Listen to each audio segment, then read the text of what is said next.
Hello, everyone, and welcome back to another edition of the Tetracast. This is RPG Site's weekly podcast where we get the site staff together to talk about our favorite genre of video games. It is middle of February. We've got the full crew here today, and we're in the middle of a lot of releases coming out all in a row. I'm your host. My name's Brian Vitale. Joining me, I've got Josh Torres. Wild Hearts and Wild Dancers. We've got Adam Vitale. Hello. James Galizio. Hey, folks. And Chao Minwoo. How's it going? So as I speak into the microphone now, there has been several releases in the last 7 days. This is kind of what we were very expecting as we looked into the calendar ever since late last year. We kind of knew February was where everything started coming in all at once. Not a lot on the news front this week. Obviously, when you're coming off a week with a Nintendo Direct dump, the week after always feels a little bit light. But we are starting to see a few releases pepper in their release dates into March and April. So we'll go into a little bit about that. The main two games of discussion here for this week's episode of the podcast are going to be two new releases. We're going to be starting out with a discussion of Wild Hearts. This is the monster hunting-like game from Electronic Arts and Koei Tecmo. And then going into the first Western official release of Like a Dragon Ishin. So we've had people on staff and in this podcast here that have had access to both of these games. So we're going to go ahead and have hopefully a pretty meaty discussion on what our impressions are of these games. We'll go into a few reviews and smaller discussions of other things that have gone up this week. And then we'll wrap up with a new section and with a few announcements and a few release dates as we always do. So when we were deciding between the two games, Wild Hearts and Like a Dragon Ishin, to talk about, we could easily talk about these in either order, but we're going to talk about Wild Hearts first. It's a new IP. I think there's a lot of interest behind it. Of course, if you're listening to this podcast, chances are you probably already have some indication of how the game's been received based on its release on Steam and on the consoles. But James has put up a review for the game up on our site, and I've also been playing it with a little bit of early access as well. So we're going to be starting out there. So obviously, I'll call out the review of Wild Hearts up on rpgsite.net, but we obviously have the review author here. So I'm going to hand off the discussion over to James to start out with Wild Hearts, who obviously James is our our Monster Hunter expert, the most expertise here to go talk about what Wild Hearts brings to the table, and also to talk about its shortcomings. So without further ado, I'll just hand it off to James to kind of lead the discussion on the release of this game. This game should not have released this week. Quite frankly, it should have been delayed by at least like a month or two, probably a little bit more, because, well, the result is kind of obvious if you've been paying attention to the Steam reviews. The PC version and even the console versions, from what I can tell, I'm seeing a ton of people complain about how it looks on Xbox Series S and how it runs and looks on even PlayStation 5 and Series X. But the PC version is, like, I can understand it being, like, a tough-to-run game just because it's current-gen only. So, like, CPU is going to matter a lot more. And it does a lot of things with simulations and, like, keeping track of, Hurricanes that players have placed in every area, like in the same map and stuff like that. But it's just a mess, especially considering that I still can't play it on my desktop. And the entirety of the review period, I was forced to do it on my laptop because you have an AMD. To back it up, so people who don't know, like, this is as Brian mentioned, this is the Monster Hunter like a game from, partnership between Koei Tecmo and EA. I forgot if they mentioned a specific studio under Koei Tecmo who was heading this. Omega Force. Omega Force, okay.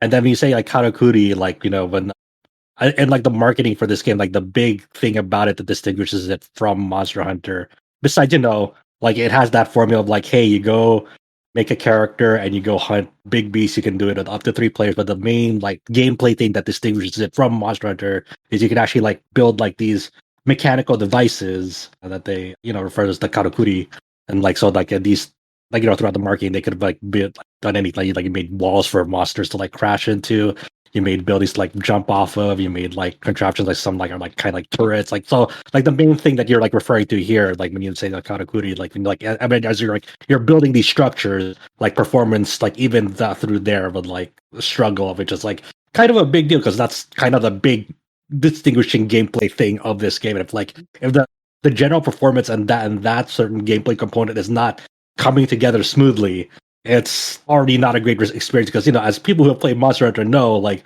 having stable performance in those games is kind of key to making it enjoyable. Well, if you haven't listened to this podcast as we've covered the marketing cycle, the news cycle of this game, I remember Adam, I forget in what context he said this, but the joke is like, oh, they took this from Fortnite. But actually the inspiration, I believe, correct me if I'm wrong, Adam, was Dragon Quest Builders. So, well, actually, we didn't mention that in the last podcast because technically that was something that they just mentioned in like a review briefing thing. Okay. So, but yeah, technically the developers, their inspirations were obviously like Monster Hunter for one, but they also said that the other half of the inspiration came from Dragon Quest Builders. Now, whether or not you believe that over like Fortnite is your prerogative, but I can see what they mean by that. So obviously the technical performance is kind of like the big discussion point in the moment, but let's back up a little bit and just kind of talk about the game as it is just in general. So I know James has played a lot of Monster Hunter likes. I've played a few. I've played Tokaiden and I've played Soul Sacrifice. So when I first started off this game, first of all, I just want to say that I want to talk about the positives first before we go into like the things where we talk about why this game hasn't probably released too early. So this game involves a nameless hunter. You have a little bit of a tutorial. It's actually quite a long tutorial because you have to fight like a few monsters before you get access to the main city. I think you have to hunt 3 monsters like kind of in a sequence before you get access to Minato, which is the hub of the game, the Celiana of the game. And you're basically a nameless hunter, and you're in like a new environment where there is these rampaging beasts around that seemingly have been displaced from where they originally came from. I know that James has mentioned that there's a lot of like, do you play monster hunting games for the story? Probably not, but there's a lot of general themes that are very similar to the story of Monster Hunter World, if you remember that at all. I will say that the monster design in this game is quite unique and different. You start out with like a plague infested rat with like vegetables growing out of its face, or like a flower bloom growing out of its face. And then I forget what the second monster is, but then the big one that you fight is kind of like one of the ones that they showed off in the marketing. It's the one that you fight right before accessing the main city, is the King Tusk, which is like a giant earthen boar that like grows tusks out of wood, I think is the implication, out of its face, and it like corrupts the world around it. And all the monsters in this game, like as they go into their enraged state, they interact with their environment in really neat ways. And in every monster hunting like game, you pick a weapon type. Each of the weapon types have different sorts of like combos and ways that you interact with the combat system with them. I've been pretty much exclusively using the bladed Wagasa, which is like a bladed umbrella, which allows you to get like a lot of elevation really quickly. James, I think we talked about this a little bit in a preview sense before, but what weapon have you been using in Wild Hearts? Been kind of hopping between a bunch of them because I wanted to get a feel for the variety in the movesets. I've kind of been really enjoying the Katakuri staff once I unlocked it. Just has I guess it's like, it's not a 1-to-1 by any means, but it's kind of a similar idea to Monster Hunter's Charge Blade, where it's like you build up for these massive attacks through like a combo string. Mm-hmm. Not quite though, because it's just when you do a regular attack, there will be a flash of orange, and then if you press the right trigger when that happens, you can morph your staff into a different form. And if that attack lands, then you get at least like 1 blip for your gauge. And there's there's some other like specific circumstances where you can get to. And then if you like, the more that you gather energy in that gauge, the more damage your like ultimate move does, which is if you do right trigger plus either triangle or I guess Y. It's a lot of fun. It's kind of like you build up the gauge and like you wait for an opening and just like spend it all in like one burst to deal a lot of damage, and it's pretty fun. It's pretty funny that you guys mentioned both those weapon categories, because like before I ultimately decided to wait on this game, I was looking at the weapon categories, and like those are the 2 weapons that like I wanted to try out from the weapon list, was the umbrella blade and the staff. I think those like from the weapon descriptions. One thing I don't want to get things. Yeah, I don't want to get too in the nitty gritty, but one thing that I do like about the way the weapon system works in this game, and I think in a monster hunting game, talking about the weapon system pretty early in the discussion is pretty appropriate because that basically changes your playstyle. To go a tiny bit into detail, the Wagasa, very briefly, it's a very simple weapon. I think it's probably a good beginner weapon, and I'm saying that immediately having playing it, so I'm not saying that with any judgment. It's basically a very fast-paced weapon where the right trigger becomes a parry. So every time you parry, you build up basically a charge meter and you deal more damage. You start out in like a blue range, and then if you parry more, or as you just do consecutive attacks, you go into the yellow range. And then if you parry more, you go into the red range and basically are dealing the most damage. I don't know what the best analog that is in Monster Hunter, but it's basically a weapon where you're rewarded for being on the offensive, because if you run and dodge and heal, you're going to lose your charge and it's going to reset and you're going to be back at ground zero. Where if you're going in and you're trying to time your parries, you're going to keep your charge meter full and be able to deal the most damage. So it's I guess that leads me to like one of my first questions. Like when you mentioned the parry, like how did you feel about like the readability of incoming weapon, like enemy attacks? I know like in Monster Hunter, like especially when you get to like later game monsters, like they become very fast, very aggressive. They get like, because of their speed, sometimes it's hard to like you get a feel of the readability of their attacks. Like how does it like compare to like how does Wild Hearts compare in that sense? I'm actually enjoying it a lot. A lot of the attacks definitely are well telegraphed, but there are ways where they have to keep you on your toes. So a lot of the attacks are, especially with the early monsters like King Tusk, it'll like rear up on its hind legs and then it's going to come crashing down. And it's pretty clear, like, okay, when it crashes down, I need to press this button. And it's about as tight a window as doing like the long sword dodge in Monster Hunter. So it's tight, but not too tight. It's not impossible. But there are some monsters that will either they'll attack twice in a row. So like, for instance, there's this like gorilla type monster called a lavaback that will kind of do this arm swing helicopter move where he'll basically hit you twice. So if you want to parry it, you got to be ready to parry twice. There's been a few times where I parry the first time and I'm immediately thinking, fuck yeah, time to go on the darn yeah, time to go on the offensive.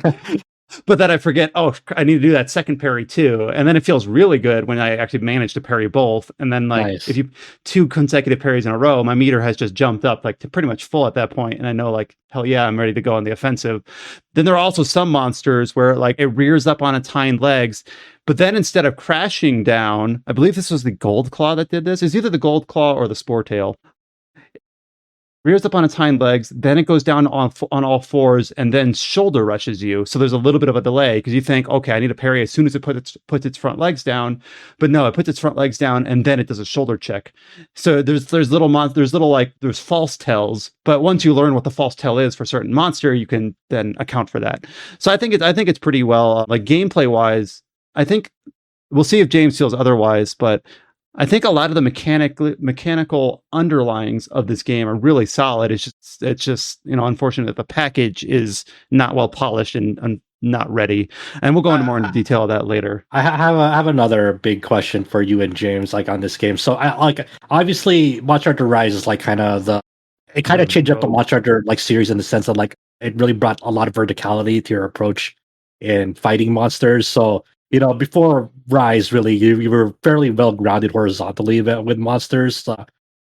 But in this one, like verticality is also a big part of it because of like you build up the karakuri. You some of them like you spring you into the air. Some you can like climb up and jump off of. And I know that people who got their hands on the game, like a lot of the game's monsters, kind of take that into account in the sense that like a lot of their weak points are like behind their backs. You have to like kind of like get up and really on top of them to hit like their weak points. Like how do you feel about that flow of combat in terms of like having to really like rely on your karakuri like structures to really hit them where that hurts, like that, like instead of like you can't always just be on the ground in this game on like earlier Monster Hunters? I think it works out well, and I also think one thing that the game does that's interesting is that over the course of the game, you unlock these things called fusion karakuri, which basically you put down a number of the basic karakuri in like a pattern, and that will build an advanced structure.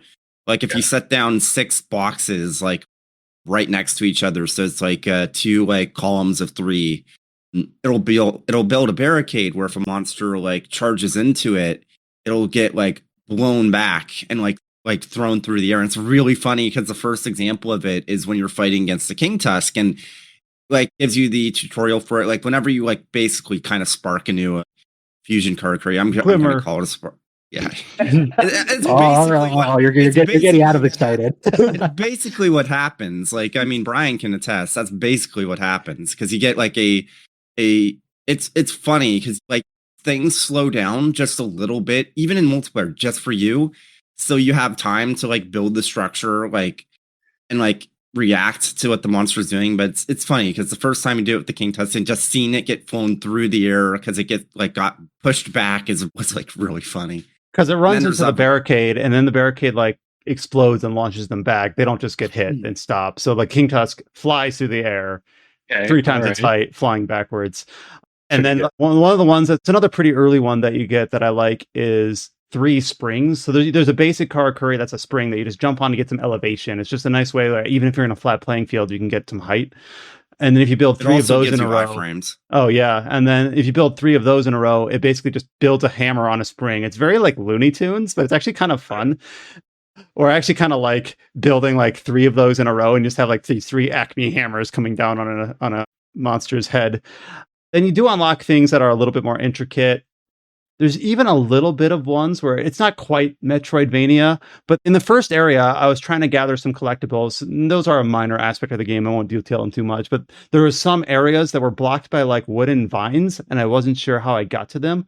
Later, you unlock a Karakuri combination that's basically a firebomb. And I guess the idea is that that's a good Karakuri to use for monsters that are explicitly weak to fire. There's a very basic, I believe, 5-element system in this game. I believe it's water, fire, earth, wood. Earth and wood are different, and wind. So it's kind of an interesting take on elemental system. And there are certain monsters that are weak to fire, so using a bomb Karakuri is more likely to set them on fire and deal damage over time. But you can also use that bomb Karakuri to like unveil areas of the map you couldn't get to before. It's not persistent. Like when you reload the map, the vines will be back, but there's a little bit of a Metroidvania aspect there, which is, it's not a major aspect of the game, but it was kind of neat.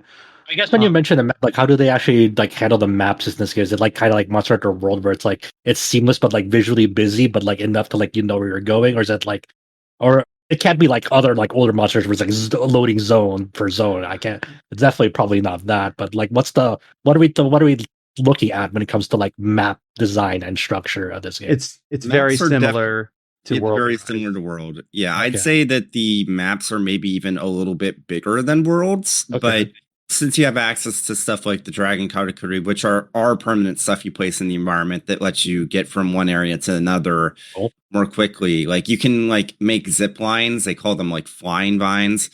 You also can build like not a unicycle, basically like a Star Wars, like Episode 1, like one of those like motorcycle things, but it's like the wheels on the outside. Excuse me, that's like Episode 3. Yeah. I was going to say pod racing. Okay. Oh no, like that. Okay, like the hover bikes from like the wooden planet in Star Wars. Episode 3, when Obi-Wan is on that one planet with a lizard thing, and then he gets like on a circular bike thingy. That's like okay. I'm a nerd. I'm sorry. I actually watched it. But anyway, I do want to go into detail about something that James mentioned. So Dragon Karakuri. So there's basic Karakuri. Those are like boxes, springs. You have like a glider that's similar to like Breath of the Wild. You have the combination ones that you unlock through the story and then upgrade through a resource that you spend. There's a thing that's the analog is like research points in World. You can use these research points to upgrade your Karakuri. Some of them are very basic, where it's like now your hammer has a higher chance of toppling an enemy, or but then there's also the Dragon Karakuri. So I'm not 100% sure why they call them the Dragon Karakuri, but what these are basically permanent structures that you put in the map. These things can range from literally a storage box to like James said, a vine, which is like a zip line that you can make. Like if you have an area of a map where there's a high cliff that you spend a long time running around to get to the top, you can make a zip line back down, and that will persist even if you load and reload the map. You can make like a little, for like one of the very basic ones you get is a campsite. So you can build a campsite where you can rest. You can build like, there's a whole cooking system in this game, and I haven't unlocked it yet, but I've actually been taking a decent number of notes because it's quite intricate. You start out with like a very basic fire spit. So you're almost very typical Monster Hunter, where you put your roast in the spit and you cook it and make it more effective. Let's have like music along with it when you're cooking it. It's all passive in real time. So in my notes, and it's pretty intricate, so I'm sure people are figuring out, those that are able to play this game are trying to figure out exactly what works. So you start out with a drying spit or a drying steak, where basically you can put any material on it to make it more effective in a linear manner. So if you get like you hunt a basic monster and you get red meat. You put it on the spit and it becomes dried red meat, and it's just more effective. It's a straight upgrade. But then later you get like a pickling jar where you can say like, I'm going to add meat and then rock salt. And then you make salted meat, and it has a slightly different, or you can add herbs and make herbed meat, or you can add miso and make miso meat or miso steak. And it's quite intricate. And I'll get to the food system later, but the idea is that the Dragon Curry are both like quality of life things, like a storage box. There's also like these cooking things are all Dragon Curry. If you capture like the endemic life in Monster Hunter that is only used mostly to decorate your room, you can capture in this game and put in like a cage, and then you can like get some resources from them. Like for instance, I forget exactly what they're called, but there's some like chipmunks that you get that end up like if you capture a chipmunk and then you build a Dragon Curry cage, you can put the chipmunk in it, and every once in a while you can get some seeds from it, because I guess they're collecting like nuts is the idea. Or feathers if you capture a bird. And sometimes these are used in crafting, where it's like, where do I get pet Kemono feathers in order to make this armor piece? Oh, I got to capture some birds, build a cage, put some birds in the cage, and then make sure to check it every once in a while to gather some feathers. So it's almost like a farm, only with wildlife you're putting in cages, which... That sounds... Did you feel bad about doing that? Bad? It's okay. It's okay. Later on, you can build pens, which are much more humane. Okay. You can build like a little auto fisher. So there's like a seaside camp that I put like an auto fisher on, where just like it's a little boat that paddles around, and like you just check it every once in a while to gather some fish, which you then of course put in the pickling jar, put on the steak. I haven't unlocked the smoker yet, but I have got some smoked items from the shop, so I don't know exactly how that upgrade works. There's also Dragon Curry that is like a watchtower. So basically you put these watchtowers up in the map, and then you can activate them, and then they'll like pulse and look for any monsters that are nearby. And later you can upgrade them to, like when I was thinking of potentially writing some guides for this game, and I might still do that just depending on what people are Googling, if people are Googling. There are like Googling, don't worry. Performance, yeah. But there are some collectibles. Like for instance, there's, instead of a palico in this game, you get a little like mechanoid droid called a Sukomo, and it can do everything from like do some damage. It can distract the monster if you like get dazed. It gives you some resources to build Karakuri every once in a while. So it's basically like a palico. It's like it's a little assistant that you can. I think you can choose if you think it makes the game too easy, you can choose to leave it behind and not go with it. But there's a bunch of those located throughout the map that you can kind of find and collect, and you can upgrade your watchtowers to like seek those out and mark them for you. So these are things that like basically before too far into the game, you realize you should probably build some watchtowers in the four corners in the center of the map just to kind of get coverage for those. So if you're on a hunt that says hunt a fumebeak, which is like a raven type monster, you can go to a watchtower and ping and basically like sonar check where it's located. So it's basically like this game's version of the scout flies. So go for it. Go on. I was just gonna say, so Dragon Curry are basically like permanent structures that you can put on the map, and that's the one area of this game where I think it distinguishes itself most from Monster Hunter, because it's pretty like deceptive too. When you see the name, you never would think like that's what Dragon Curry means. You know. One thing that I'm trying to James, tell me if you think otherwise. One thing that kind of surprised me, because it's like anti-quality of life, is that when you build a basic storage box, I kind of like default expected that your storage boxes would speak to each other. But as far as I can tell, at least so far, they don't. If I go to a campsite and build a storage box and I put all my fish in it, if I want to retrieve my fish, I got to go into that campsite and that storage box to retrieve them out. If I go to a different one where I built a different storage box, it will not speak to it. It's not a magic chest, which I actually kind of think is okay with. I think I like that, because it gives you a kind of thing where it's like, okay, let's say you're in, and I guess one thing I can say really quickly that's unique about this game is that each of the 4 main regions are just all based off of like a season. Okay, so cool.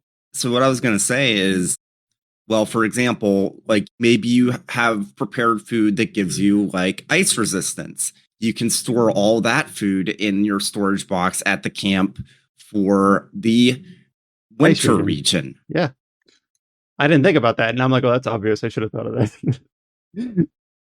But yeah, that's actually a really interesting sort of system. Like, you know, because like modern games have taught you like, yes, it's a storage system, everything's shared. Yeah, like, this this is a treasure chest. Of course, they're all shared. That's how games work. Oh wait, they're not.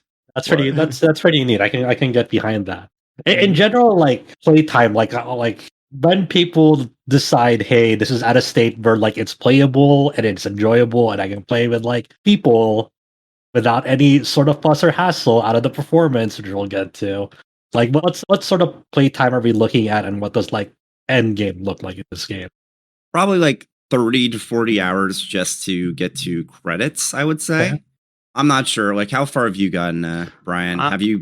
I'm about 25 hours in, and I've just unlocked basically this game's version of high rank. But I've been doing pretty exhaustive with the side hunts, and the side hunts are kind of what you expect for monster hunting like games, at least in my experience. So you'll hunt a fume beak in the story, then you'll unlock a side hunt to fight a fume beak again as a side hunt. Then as you do that, you'll unlock another side hunt to fight a fume beak in a different location, where it's like, okay, now I'm fighting it in the winter region instead of in the island region or whatever. Then you'll unlock a hunt where it's like, okay, now you get to hunt both a fume beak and a spore tail in the same hunt. And then you'll unlock a hunt that now you do them with one less life. You still get 3 carts in this game. They're not carts, but same mechanic. So there is a little bit of repetition, but with any monster hunting game, you kind of come to expect that. And in order to build the armor, you kind of need a little bit of that anyway. But yeah, I'm at I've just got high rank at like the 25-hour mark, being pretty exhaustive, trying to do like all the side hunts as they appear. And then like when it comes to like, hey, all right, I reach end game. Like, is there like any goals you're striving for specifically in the game that they lay out? You don't have to be like too specific if you could spoil it. Well, I'm not at end game, so I don't know yet. Yeah. Basically, there is an end game loop. So you have like regular Kemono, and then high rank is the mighty Kemono, which is just like a way of saying they are stronger, they deal more damage, they have more health. Do they have new attacks? Yes. Cool. And then there is another form of a Kemono at the end once you've reached the end game. And yeah, it's just more of what you'd expect from Monster Hunter type stuff. But it's like generally, like, and I said as much in my review, it's like if the technical aspect of this game wasn't a problem, I wouldn't hesitate to recommend it. It's really good. Like, the one thing that everyone, like seriously, everyone and I guess full disclosure, during the review process, EA made a Discord server for people to be able to matchmake while they were playing the game so that you could test out multiplayer. I did actually test out multiplayer. I believe I mentioned in the review that it worked out really, really well. Like, the networking is like the one aspect of this game that's really technically well done at this point. But I've learned more about this game's like content and gameplay from this conversation alone than like anywhere else on the internet, because, you know, rightfully so, that like thing I've really heard from like outside of here is like, okay, this game sounds cool and awesome, but like, no, everyone that I've known that I would have played pretty much bounced off of it from the early access. Here they're like, you know, we'll just wait for performance patches like a few months in, and hopefully by that time it'll be at a lower price point, and then maybe that'll be a, you know, good time to jump in, because yeah, it seems like it was an unforced error. They should have released this like a month or two from now. Like, I'm just gonna say this. I was maybe a bit nice to Koei Tecmo when I was talking about Wolong in my preview, in the sense that the issue with Wild Hearts right now, where people with RDNA 3 cards just straight up can't play the game because of like graphical artifacts with SSR. That was a problem with Wolong when I did my preview. I didn't say anything about it because it was like 2 months out from launch, and also you can completely turn off SSR in that game, so you can get rid of the artifacting.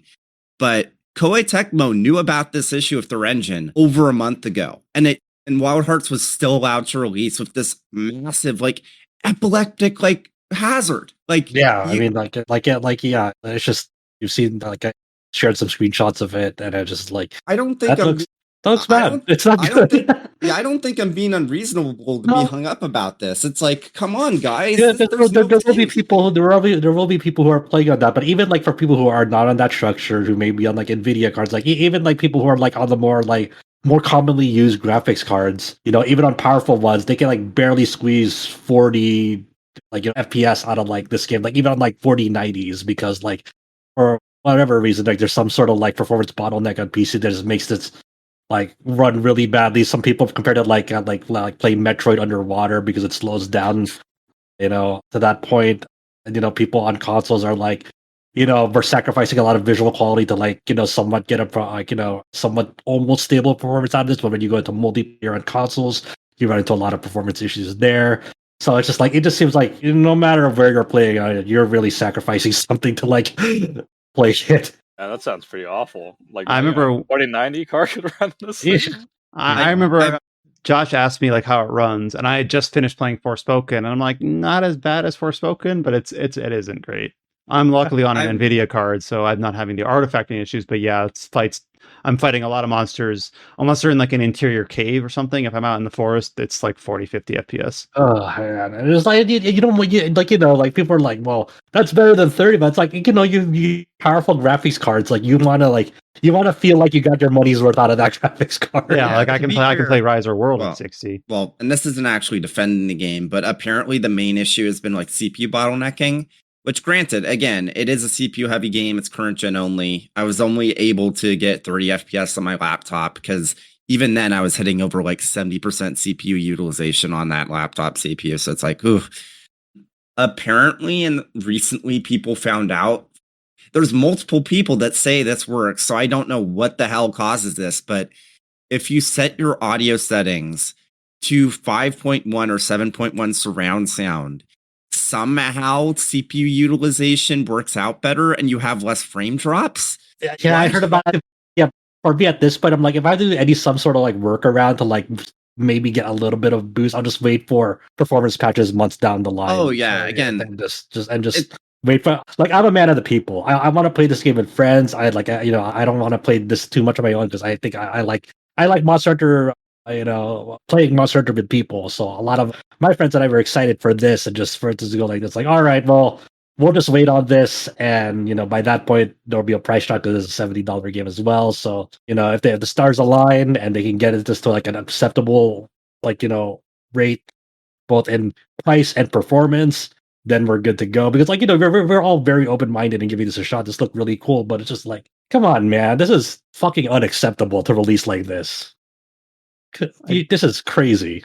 I don't think it's unreasonable to ask for like a working game when you're charging $70 at launch.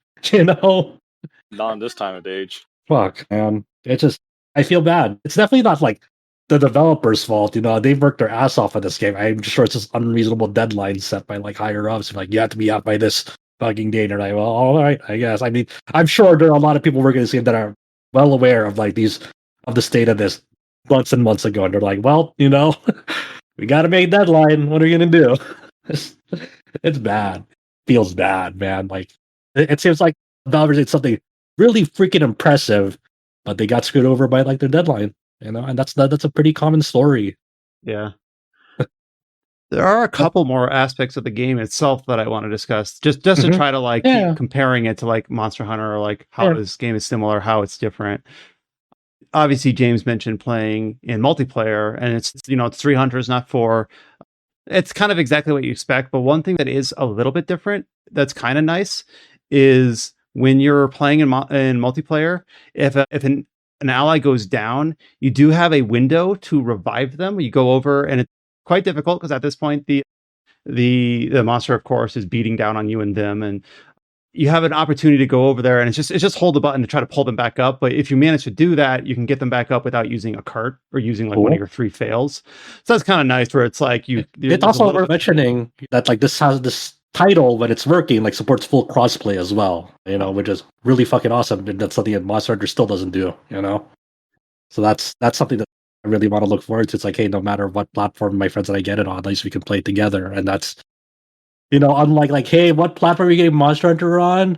PC? Yeah. Fuck, I already bought. I can't transfer my Switch. Oh, fuck. All right, let me go catch up on PC again, and we'll play together. It's like, at least this one right out of the gate, it's like, yeah, what's crossplay, and like hopefully the next Monster Hunter like just does that. Because if the next mainline Monster Hunter comes out and doesn't have crossplay, like it'll look really fucking bad compared to this. Then I'm pretty sure the next Monster Hunter will have crossplay, because like with the most recent title update for Sunbreak, like Capcom made a whole deal where it's like, hey, please sign up for a Capcom account, like, and link it to your like Steam, what, so you can like get this like DLC skin for like your Palamute. Is it like the thing that they're doing for Street Fighter 6 when you have like a Capcom ID to sign up for that? Okay.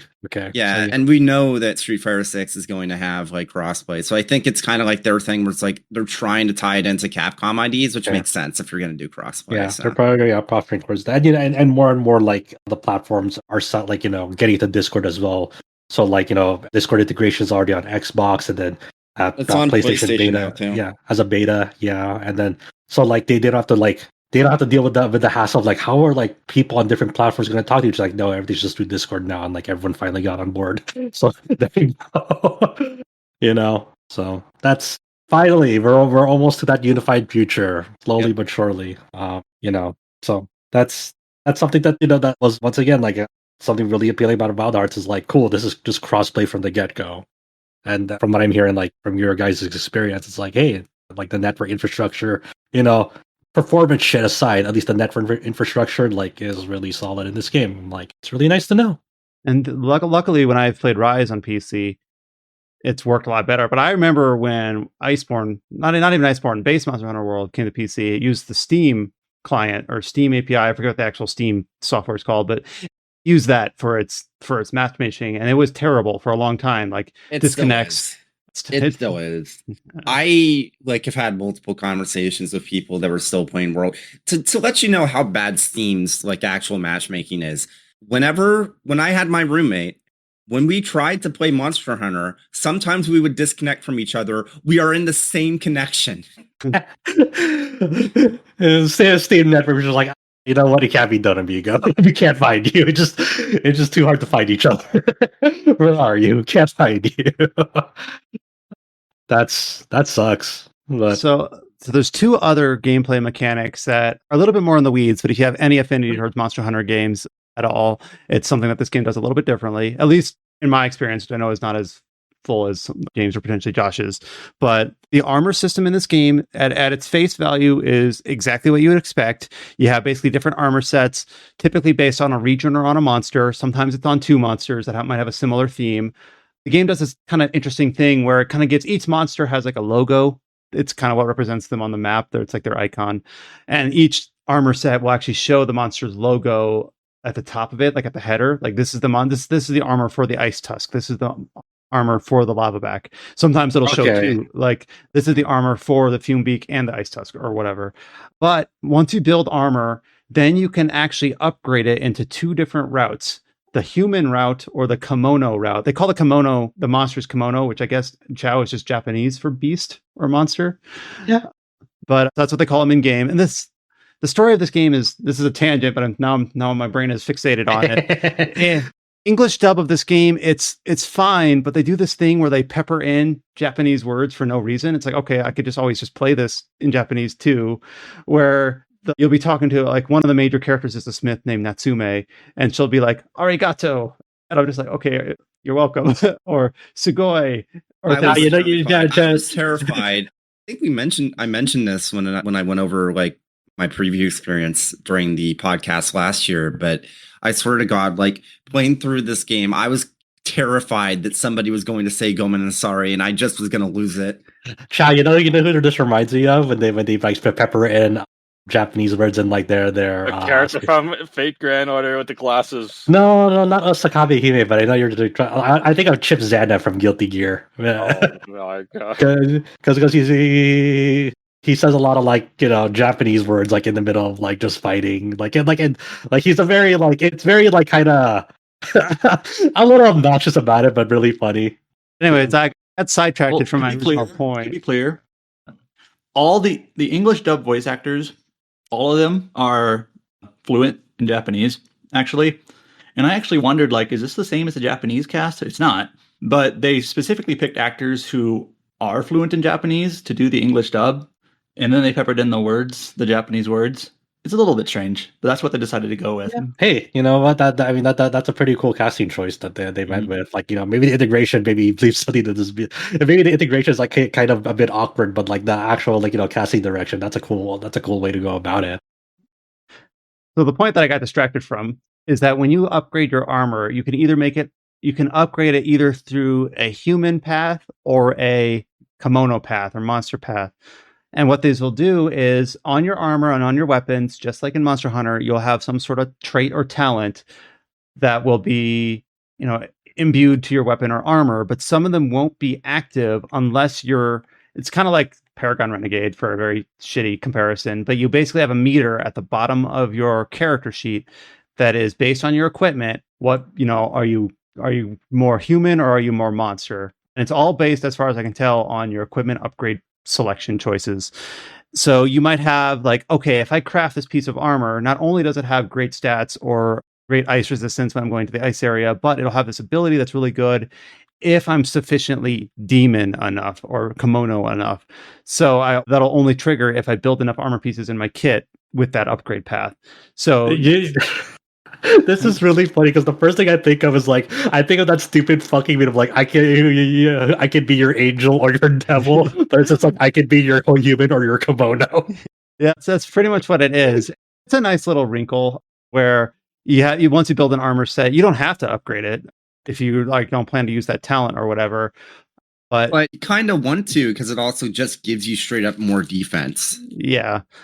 That's an interesting choice of like, interesting way to like go about like branching that, and then like kind of it reminds you of like the alpha and beta armor branching of in world a little. It's kind of like that. And then the weapon system is similar but different. The nice thing about the weapon system is that right from the outset you see the whole tree. And if you ever want to go backwards on the tree, like let's say you branch off and you're like, okay, I have the basic Wagasa. Okay, I want the wind element Wagasa. Okay, here's a wind element Wagasa, but it has a higher stats because I've tiered up a bit. Okay, I don't want the wind element anymore. I wish I took another branch because now I'm fighting something resistant to wind. You can back up and get all your spent materials back and then take another branch if you want. So you can go backwards. The only cost is the gold cost you don't recover.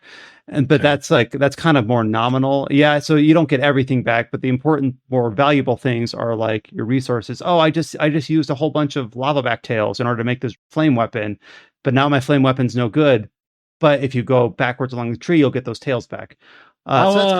How easy is it to like accrue money like that? Like, are you taking like a big like hit to your money and be like, oh shit, well, I just like took off hours of progress on like that getting that money, by reverting it. I've never had to worry about money. I'm not like absolutely loaded. If I was trying to like keep one weapon type upgraded from every single possible type, I'd probably feel at the pinch a lot more rather than just be like a solo only one weapon type main. So if I wanted to have like multiple kits, the burden would be a little bit higher. But the thing is that there are some ways to get items that are specifically for selling. And I don't have like any quite farm yet, but there might be certain ways where you hunt a certain small monster that gives you items that you can sell that are only for selling or things like that. So I bet there's ways that to figure out like a good efficient, gold per hour. Like for instance, it's like the fucking Rise tech of like going to that one map, the lava route, and going to mine and then selling what you mine off of that route to maximize like your earnings per hour. Yeah, so like for instance, just as that was something that was in most Monster Hunters too. There was always That's just the most recent example that comes to mind because that's the most recent Monster Hunter. But yeah, there's always been that like weird goofy tech in Monster Hunters. Like, here's how you maximize your money if you really want to get into it. But just as an example, there's a small creature. There's endemic life, which are the ones you capture and put in cages or pens, like a monster. But then there's like the small Kemono, like little beasts. Those are like the Armus or whatever. But not Armu, that's a Xenoblade term. Whatever the armored creatures are in Monster Hunter. But there's a turtle. Yeah, there's a turtle type creature on the beach area that whenever there's a small monster, you can either hunt it to get like its pelt or its meat or its scales, or if you sneak up to it, you can pet it, and then you get like you get a different drop. And if you go, I hope I have this right. If you go up to this turtle and you sneak up and you pet it, it drops a shell, which doesn't make sense like physically, but it's the item it drops. That's a gameplay mechanic, which that shell is only good for selling. Does it sell for enough to make that farm viable? I have no idea, but that's just the idea. Like there are some materials that are specifically for selling, and maybe there's a route where you can get a bunch of these and sell them at once. But I've never really had to worry about money. The materials have always been a lot more premium. And just like in Monster Hunter, you can break off parts to to guarantee, like if you fight an ice tusk and you cut off its tail, you can go to its tail and carve it to guarantee that you get the tail. Even if you don't carve the tail, upon defeating the creature, you might get one anyway, and you might still go. Yeah. There's no guarantee you get the tail in Monster Hunter, even if you cut off its tail. Yeah, well, in this game, as far as I can tell, if you cut off a tail or something, it actually is the part you cut off. Like, Okay, all right, yeah. Because sometimes it's like it's like you got a fucking pelt. Like, dude, I just wanted the tail. There's a tail right here. It's like, nope, you got a pelt. I'm like, okay, thanks. I always think about how sometimes Rajangs are just freaks of nature that have like 4 hearts for some reason. Yeah.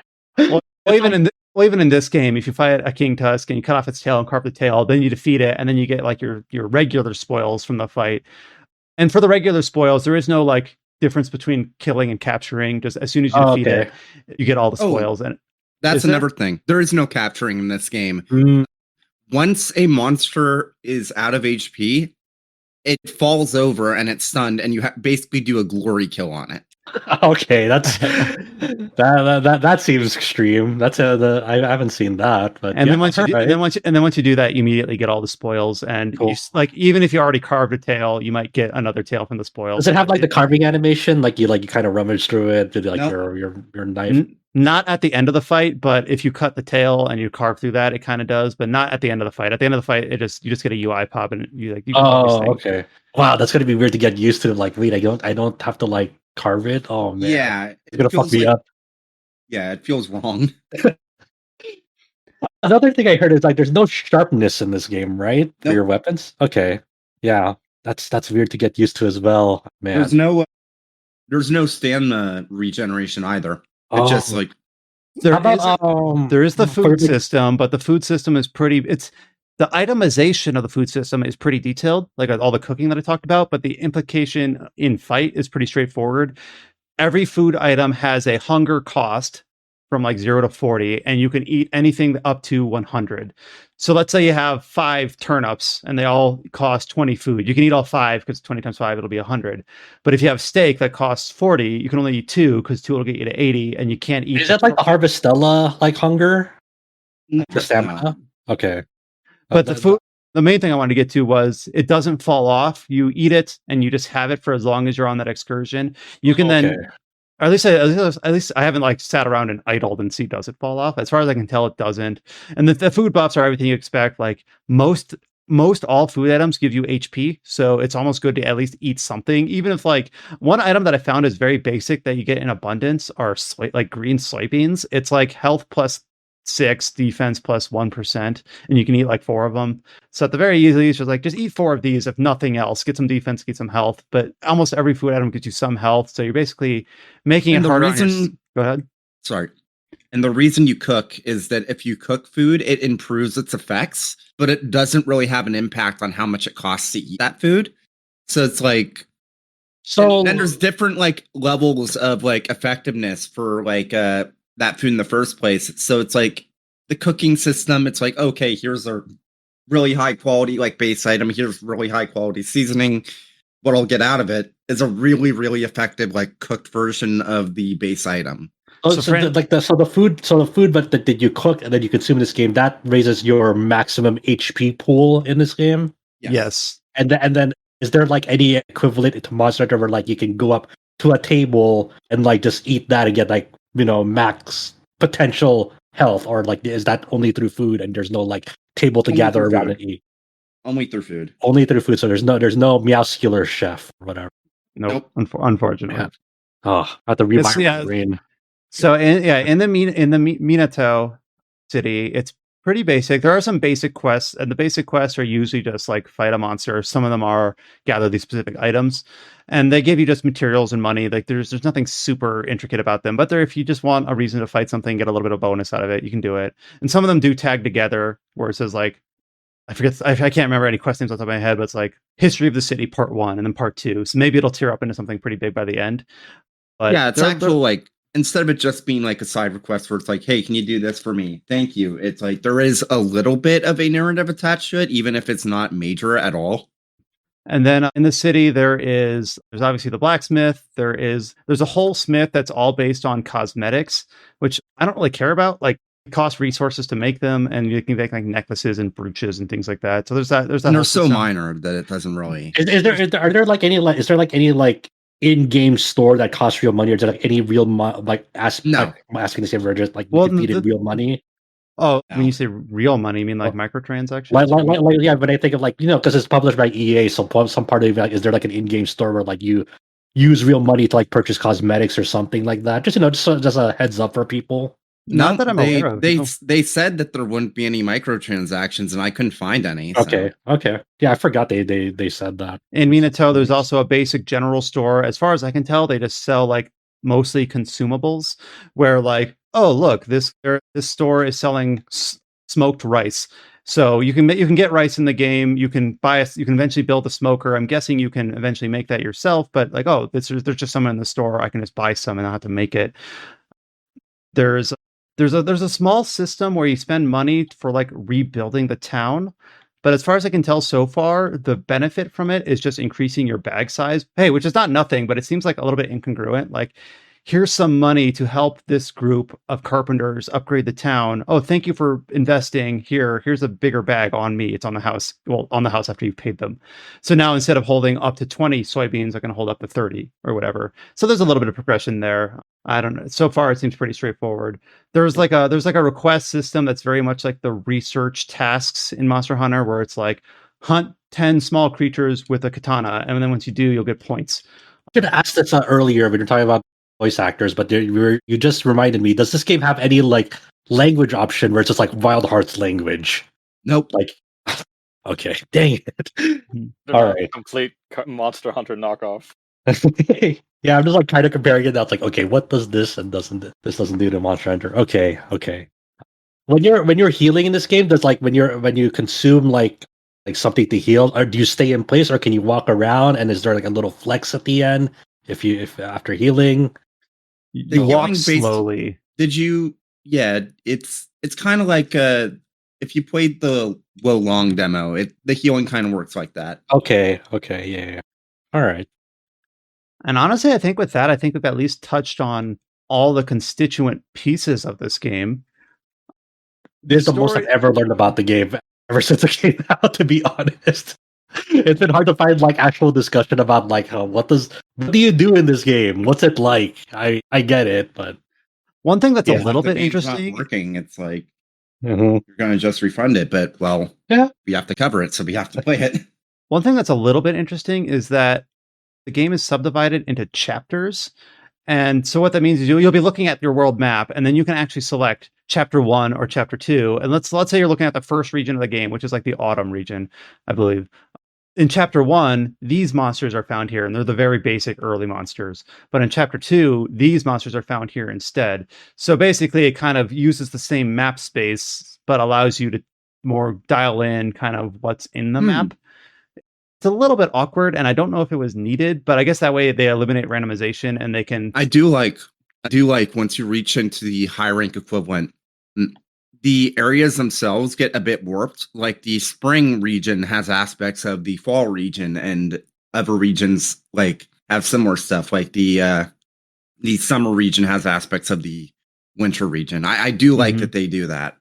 So it's kind of like inverting it in some like portions of it, which kind of explains why you might find certain monsters in older areas.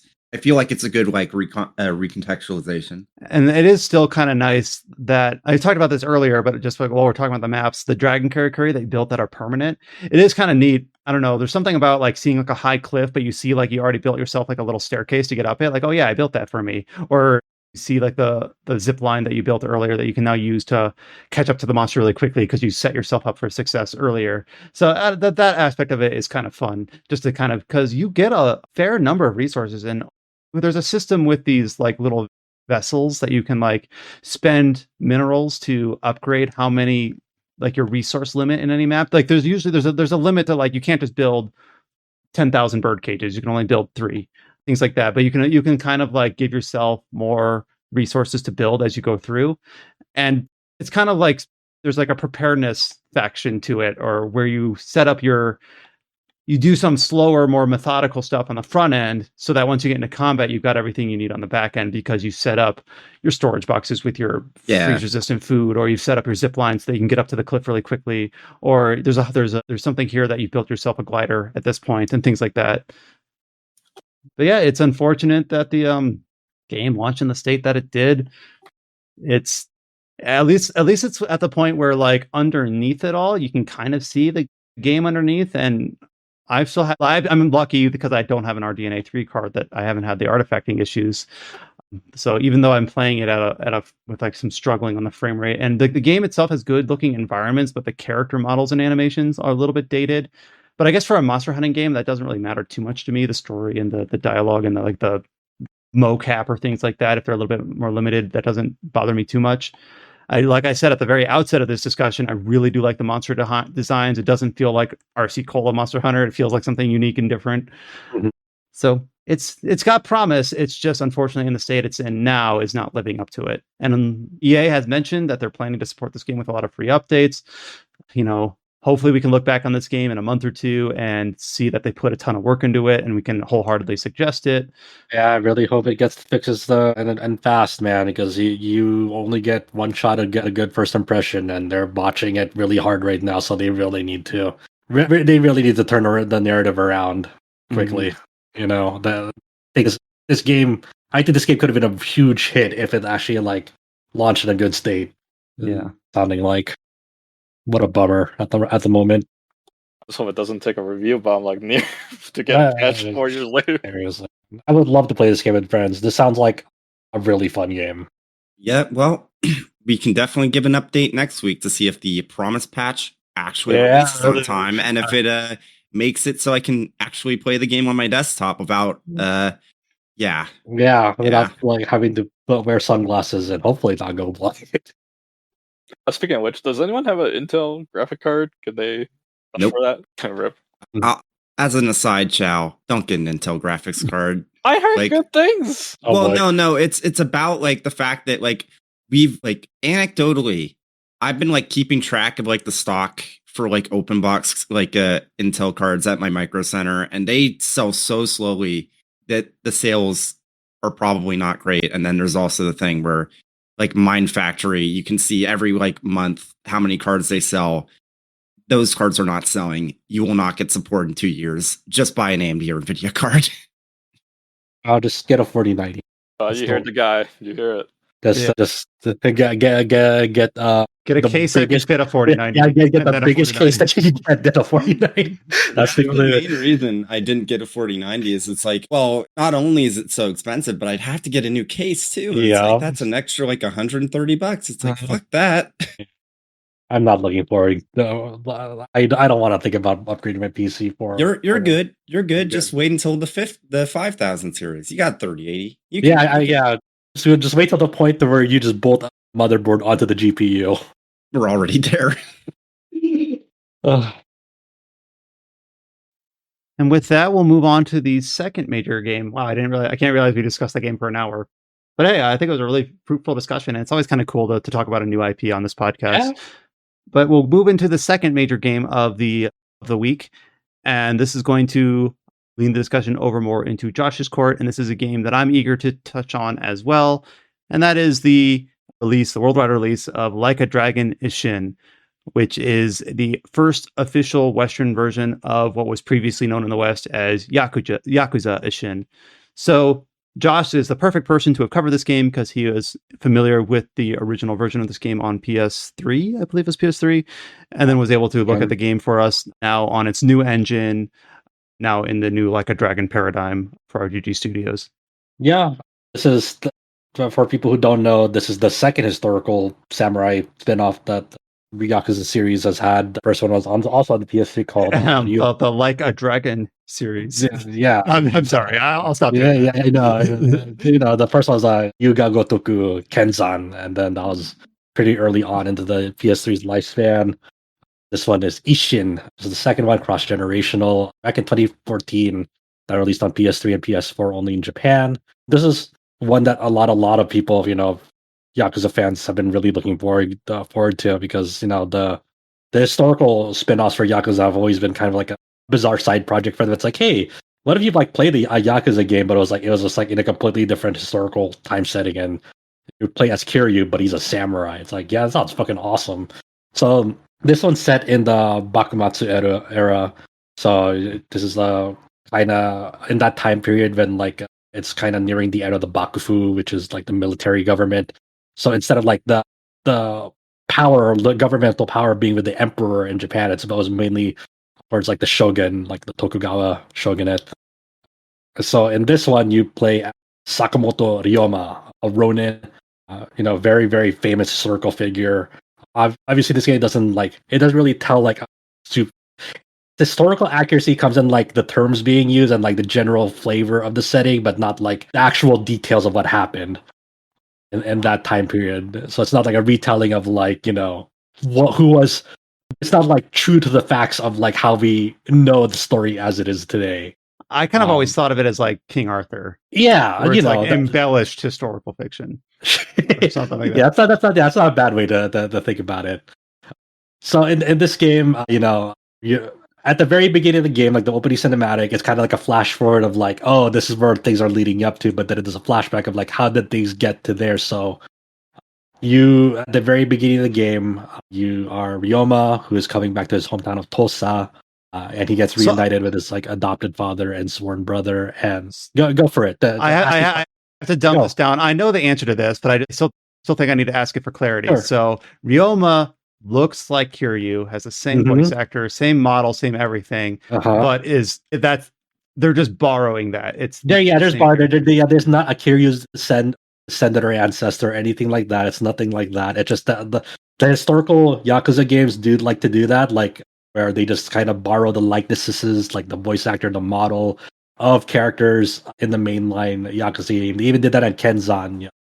So like, you had similar looking characters and voice actors from the main game, like same models, same likenesses, but they're not the same character. There's not Kiryu putting on a samurai outfit and like role playing. There's actual like the character. It's not even like non-canon Kiryu if he was from that time period. It's just not him. It's a different character. No, it's just not him, period. Mm-hmm. Yeah, they play completely straight. It's not like, it's not like a play that he's doing at like the local school or anything, No, it's nothing like that. It's just, that's how they established connecting with their audiences. And as I mentioned in the review, like, it also serves as like a kind of treat for fans because, some of the likenesses that they use, like Akiyama, is in this game is like he has a certain character, but the model and the voice actor is the same as Akiyama, and like the narrative role that he serves in this game is sort of similar to what you can like how he is in the mainline game. So he's a loan shark then.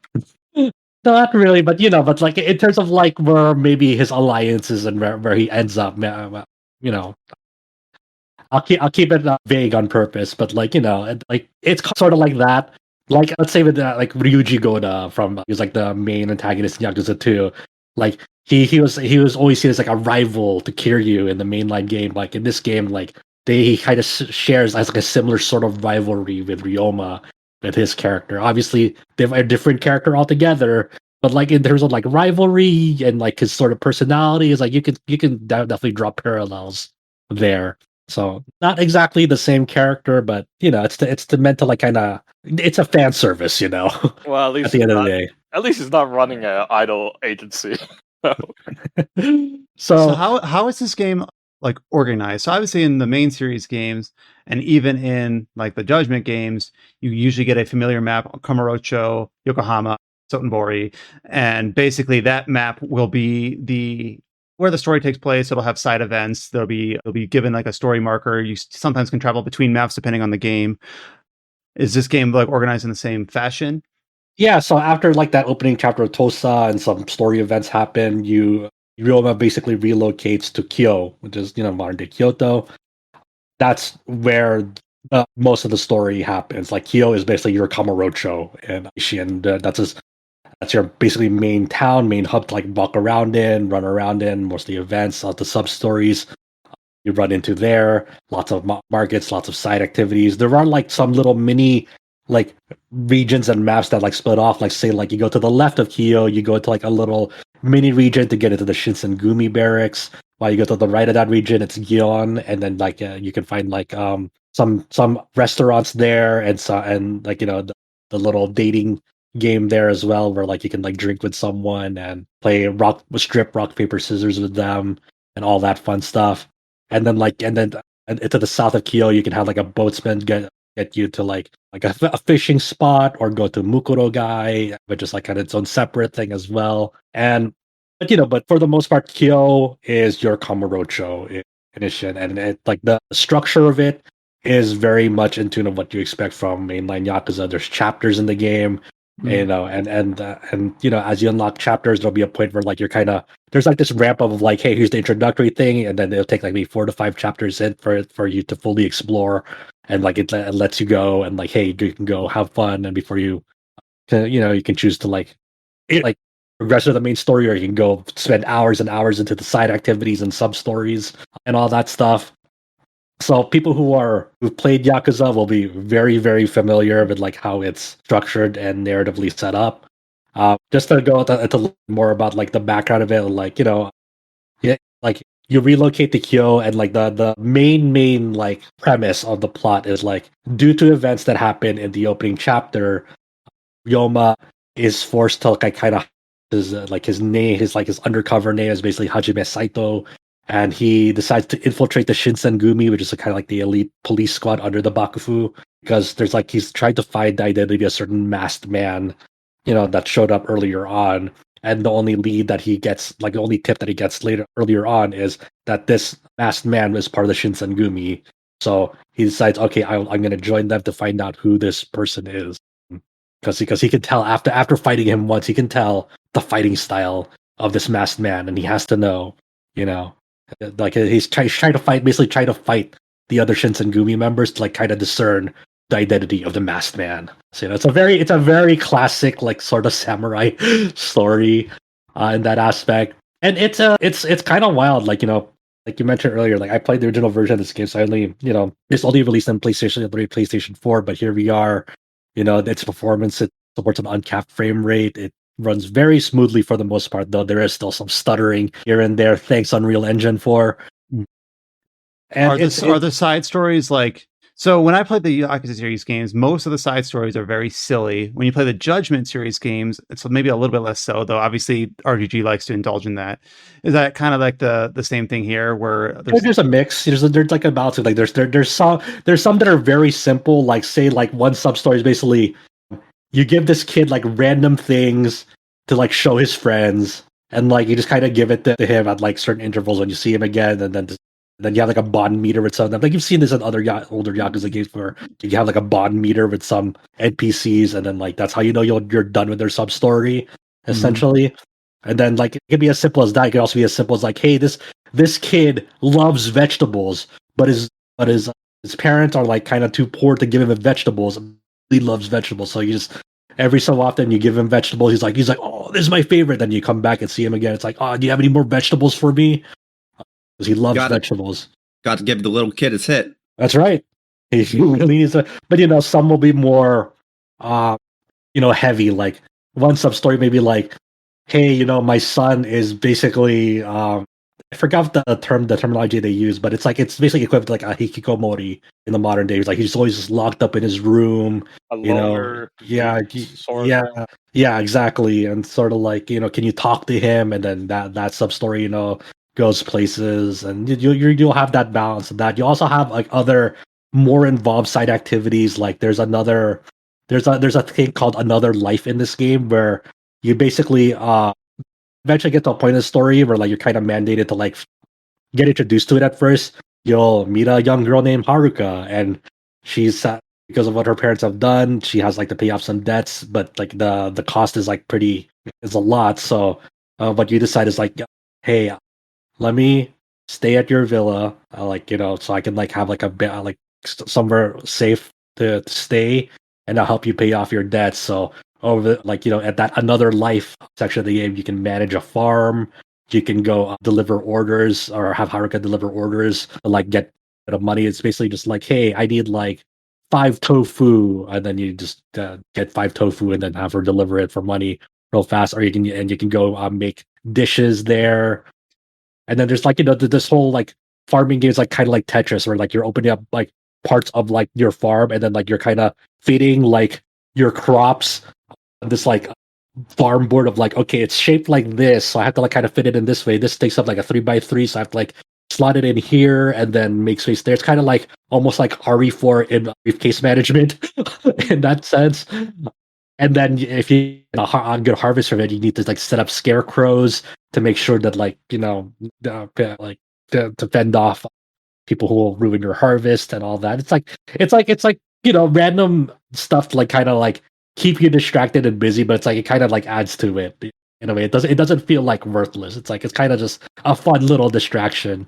Well, I was going to ask, like, usually there's some sort of like the most important side game. Like, I'm gonna rack my brain here, see if I remember all these things. Like in Yakuza 7, it's the business, and like the one that's with the Emmy character, and in one of the games, it's the what is it when it's like the construction workers and you gather all their like cards and you have like the isometric mini game. Like I forgot what it's called off. Not pocket racing, right? Not pocket racing. Not that. I forgot what it's called. And then in Lost Judgment, there's the school stories. Yeah, it's nothing like super. It's nothing like super involved like those. It's in Ishin, it's more like you can get into that stuff, but it's not like super essential. It's just fun to do. Like it's not, but it's nothing like as involved as school stories. It's nothing like as involved as like business management. Like you like there's not like a really big equivalent to that, but there are like but there's more like fun distraction in this game more so than like being super involved. Like another thing that like that you've seen in other like Yakuza games, like the battle arena. There's like a battle arena in this game, but then there's like another thing that's like you don't see much in other Yakuza games is like there's like this clan creator. That's the one I was thinking of. Yeah, there's not really a clan creator. Like the most involved one is the battle dungeon in this game. And that's where you can like delve into like really like super short linear dungeons that you can go into, and you can like get like good like materials for upgrading and crafting equipment out of it. Because in this game, like there are other Yakuza games that do have an equipment system, but they're not as involved in this game because Ryoma, on top of like just using his fists, like most of like his gameplay is going to be around his sword and gun, and then there's a lot of the marketing has been around the weapon systems.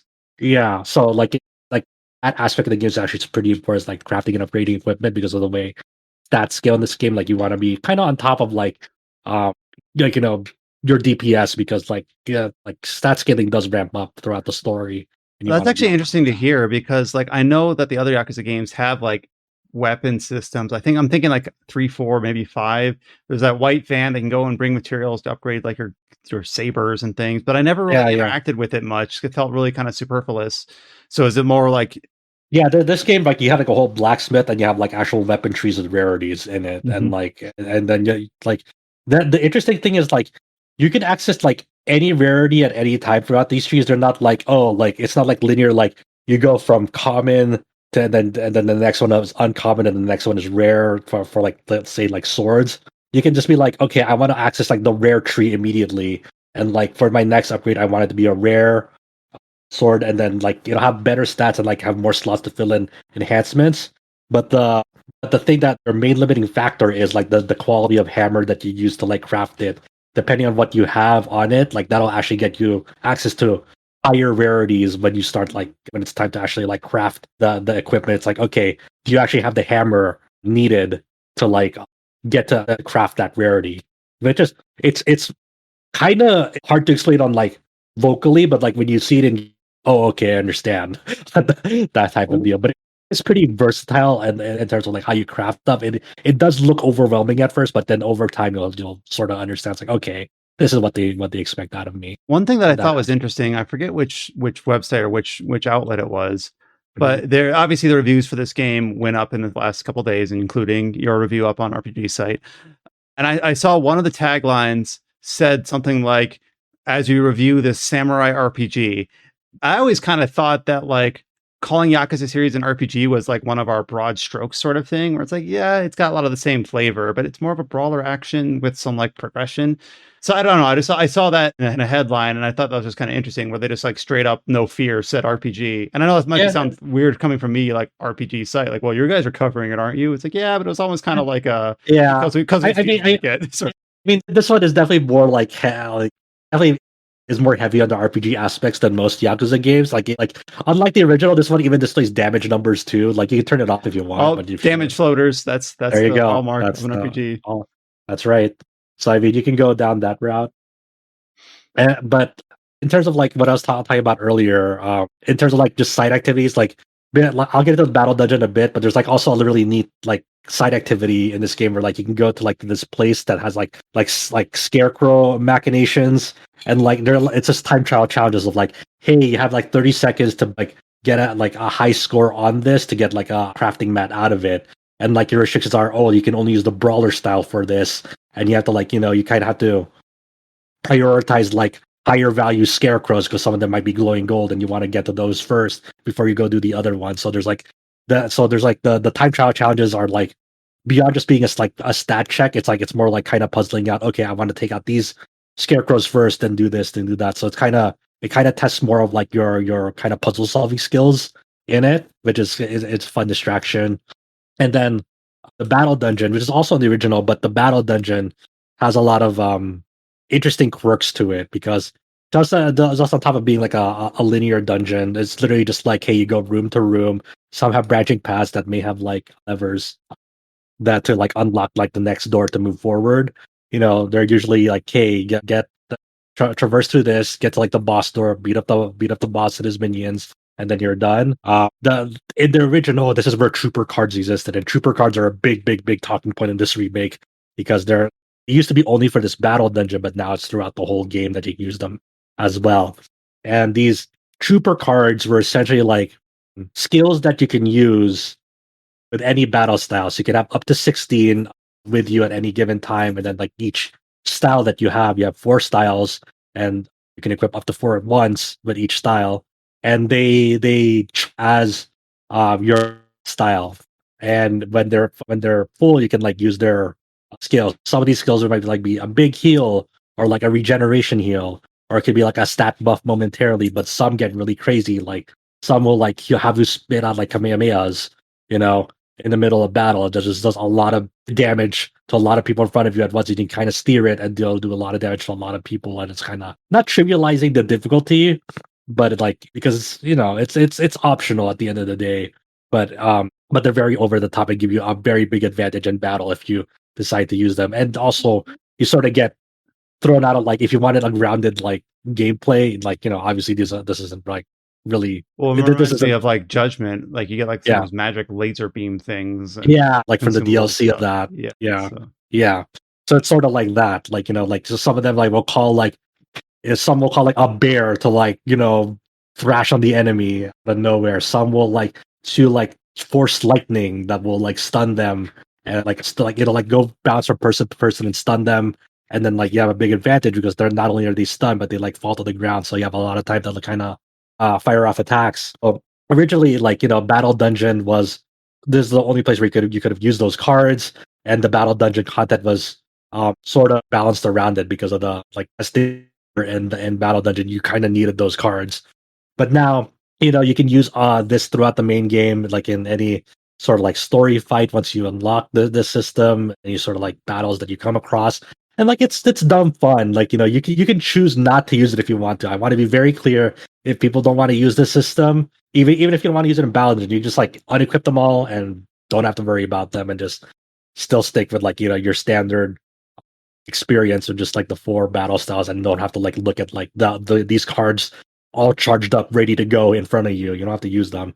But as I mentioned in the review, that some story bosses, like a good handful of them, like have this system with them, and they only use it at like their final phase, where like they only have like maybe like the last third of their health left. They'll get into like their enrage mode, and then but some of them will like spew the fireballs, spew the kamehamehas, spew the force lightning out of them, and it's like it's very easy to like dodge or block, and it's like it's not really the biggest deal in terms of like avoiding damage.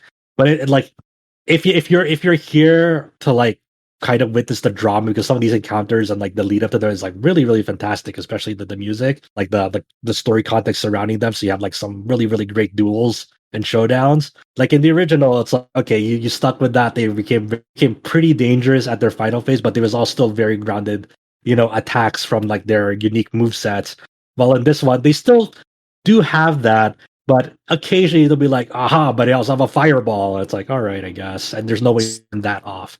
So if you're looking for like a really grounded story, I don't know why you're looking at an RGG Studios game, but this is also not that. I mean, yeah, I mean, like it's like I said, it's not like the biggest deal breaker, right? Like at the end of the day, you'll still get like that experience, but you'll just have to like kind of accept that like they'll do just like dumb over the top shit at times, which wasn't in the original. Like my only qualm with it is like I wish there was a way to toggle that off, and that'd be totally fine. If you can just toggle that off and just have like a really cool duel between two samurai, and that's it, and not over the top wacky shit. If you just like turn that off, even if it's like even if it's just like, hey, it'll be automatically toggled off if you unequip all your trooper cards as well. Like if they can do that, that'd be cool. That'd be awesome. I even specifically tried that. I'm like, hey, I'm gonna unequip all my cards and see if the story boss does it, and they still did it. I'm like, okay, I just kind of wish there was a way to opt out of that so you can still kind of get that experience, because like I remember that feeling from the original, how cool it was. So I felt that already, and like I'm just like, oh, okay, I guess But We can have the original experience. Release the ass cut. There you go. Yeah, there's also another thing like that. There's really funny because one of the iconic scenes in Ishin that you've probably seen it on social media or the other places over the years, where there's like this really goofy fight between the Ryuji Goda character and the Kiryu character, where they have like they're both naked and they just have this boss fight in this bathhouse. Like I forgot like how it was in the like exactly how it like looked in the original, but in this one I guess people have done like the whole side by side comparisons, and this one kind of it puts a little too much steam to like see the ass slap in that. So like you still everything around that fight still happens the same. Just this was a little bit more covered up, unfortunately, which is it's still a really funny like fight. It's just they kind of covered it up a little much in this game. But I mean this game is like it's a massive visual facelift, but it's still the same skeleton underneath it. So people who are like hoping for like, oh, it's for like a revamped remake on like the whole battle system. No, it's still pretty much the same exact battle system as it was back then. So that's why it feels like kind of old, quote unquote, old Yakuza for some people. Because this game came out before Yakuza 0 came out in Japan, and they didn't do anything to really update the battle system to like be more like modern games. They wanted to preserve that feel, which I thought it's fine for me, but it's you need to be expecting it, right? Because like Brian, you'll know this, but like in Yakuza 3, 4, and 5, like the battle system kind of feels like shit early on until you get like you really expand out Kiryu's skill tree and other characters' skill trees where like they have more options, more heat options, more mobility options, more combo extensions.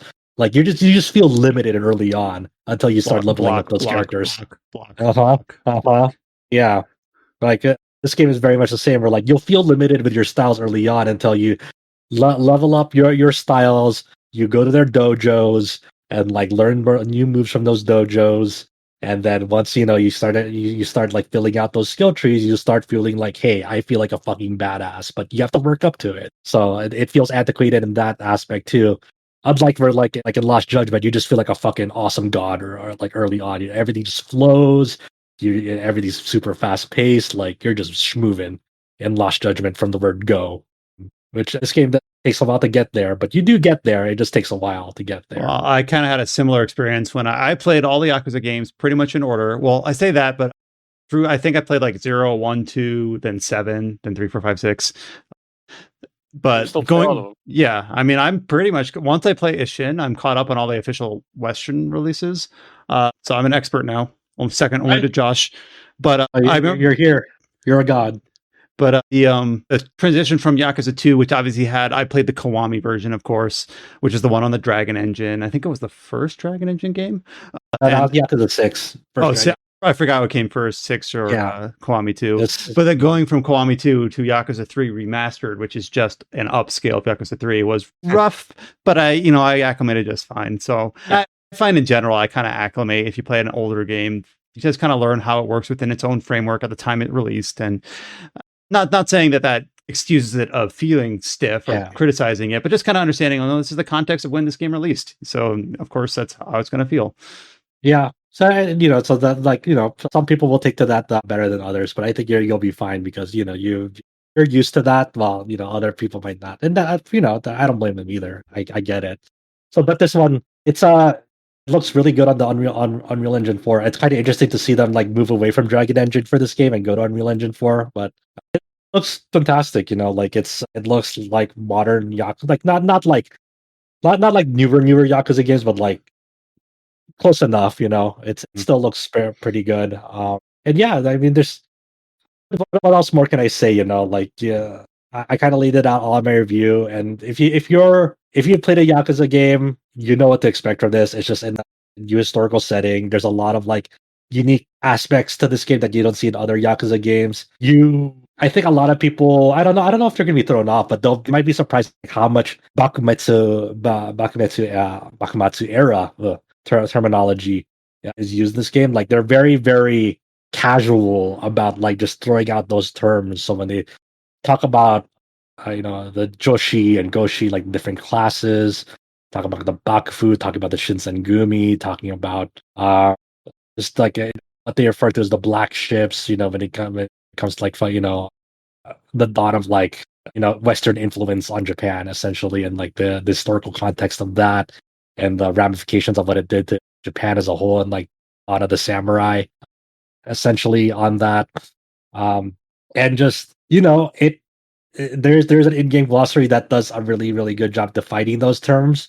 But I think there's like a layer to this game that I don't know if it'll be lost on a lot of people, but this game's story kind of assumes the very basics of what the Bakumatsu era entails and like its cultural influence on the history of Japan. And I think it doesn't hold your hand on that. It's basically one of those like implied understandings. Like you either pick up on it or you don't. You either know of it beforehand or you don't. And that's kind of like where the dissonance can come from, I guess, in the understanding of the story. Because like I had issues with this too, but originally, it reminded me of this game. But like I really like the narrative of this game leading up to the end. I think the ending of this game is still a hot mess, but I won't get into it obviously on why. I want people to see it for themselves, but I think it's a really compelling story on the way there. But it's pretty heavy on like on its like thematic flavor, I guess. Honestly, I think a lot of RGG Studios games kind of fumble the ending more often than not. They do. Yeah, like I've been thinking, like I'm not going to spoil this moment in Yakuza 6, but there's a what I'm talking about. Yeah. Right? And Chow when I mentioned Yakuza 6, and there's this fucking big ass reveal at like the last stretch of Yakuza 6. You're just like, this game is fucking stupid. Yeah. I really love the emotional ending of Yakuza 6, but the way there is just like, fuck. Yeah. And like the thing is that Yakuza 7 has a really good emotional ending, but even that has a few caveats that are quite contrived. Yes. And then 4's is a complete meme at this point. Maybe 5's is okay. 5 is just a bloated game. And I don't know. 3 is like the last one I felt like had a really good, like no footnotes, strong ending. Like most Yakuza games, I don't know, we're kind of just talking about the series in general now. Like on the most Yakuza games end on like the Millennium Tower and like have to tie in all these story threads. But like Yakuza 3 ends up on top of a hospital. It's like a little bit more muted, and the antagonist I think is it's still on a rooftop, yes, but it's on a rooftop of a hospital. Speaking of Yakuza 3, if you like the antagonist of Yakuza 3, you'll see him a lot in this game. If you like his actor and his likeness and his voice actor, you'll see him a lot of Ishin. He's pretty involved in this game. I love him. I've always loved Mine. On the record, I've always loved Mine, but I always love Ishin because of that, because he's so heavily involved, even more so. You see more of an Ishin than you do in Yakuza 3. That's why I like that. It is awesome. It's also, now that you reminded me, it's also worth mentioning in this remake of the game, there are new likenesses for like a lot of the characters. Like since this game was originally made before Yakuza 0, before Yakuza 6, before Yakuza 7, they kind of like retrofitted some of these like likenesses. Like so they replaced like a lot of like the side characters and the side cast that were mainly a lot of like minor characters that were like in Yakuza 3, 4, and 5. Like some of the like, no one's gonna fucking remember Go from Yakuza 3 at this point, or well, everyone tries to remember. Everyone tries to forget Baba from Yakuza 5 for good reason. But about a lot of those characters that were originally in this game with their likenesses, they were replaced from like the 3 lieutenants from Yakuza 0 and Zhao from Yakuza 7. His likeness is now one of the Shinsengumi captains. Mabuchi from Yakuza 7 also has his likenesses in the game. I think the two that people will probably see them recognize the most outside of the 3 captors from Yakuza 0 is if you remember Jungi Han from Yakuza 6, the white haired dude, also appears in Yakuza 7. His likeness is in the game. Kind of.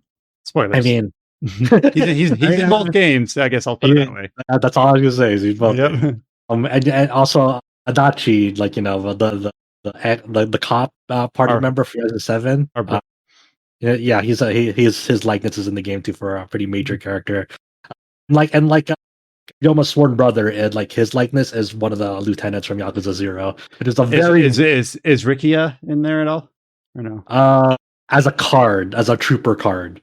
Yeah, and Ichiban as well is in there as a trooper card. What was the purple haired character from Yakuza 7? She's there as a trooper card.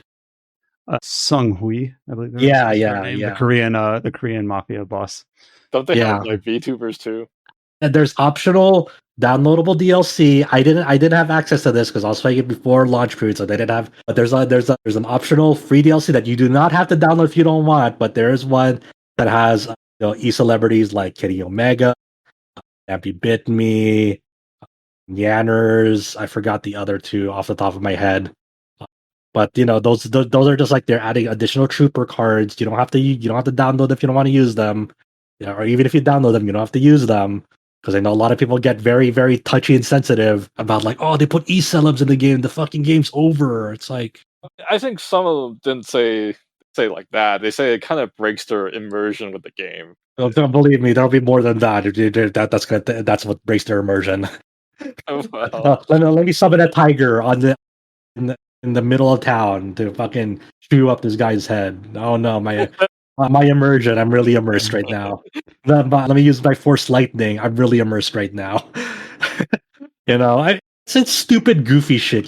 For some people will like that, and that's totally fine. They'll have the time of their lives. And for people who don't want that, you can turn all that shit off except for when the bosses use them. That's it. This really shouldn't be a point of contention, and to be honest, because 95% of that is toggleable. You don't have to do it if you don't want to. It's so dumb when people are like, this is a deal breaker for me, this optional free DLC. It's like, okay, well, you go live your best life then. Now I'm imagining like a boss summoning like Hatsune Miku or something like that. You never know. It is Sega. I mean, that's what I was asking. You can always add DLC if they want to. But I mean, that's like a Dragon Ishin. It's a pretty solid entry in the series. It's cool to finally see this make its way to the West. They did a really fantastic job of the localization. I think I wonder what they're gonna do. Like, obviously they're working on the Like a Dragon side story with Kiryu. Yeah, Gaiden. They're working on Like a Dragon 8. I wonder if they're gonna find the time somewhere down the line to like go back and like localize Kenzan, or like maybe give that an Unreal Engine 4 remake or whatever. Because that's even older than Ishin. That's like 2011, 2012. I want to say maybe I think it's even older. I think 2009. I think Kenzan. It's an old game, so I don't know what the fuck they do for that if they decide to revisit it. Like kind of like Kenzan a tiny bit better when it comes to story, but it's gonna be a hard game to like.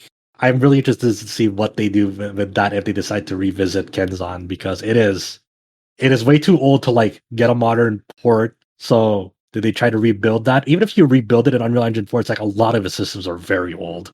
Oh, it'll be interesting to see. But yeah, I mean, Ishin, if you like Yakuza, you'll like this game. if you're into samurai games, you'll probably like this game. You just have to kind of be patient with like unlocking your skills or the battle system for it to shine.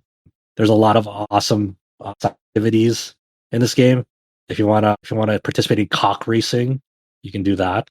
If you wanna fish great white sharks, you can do that. If you want to play koi koi, you can do that. We can finally live our Summer Wars fanfic. I'd really happy. Summer Wars. You mentioned it.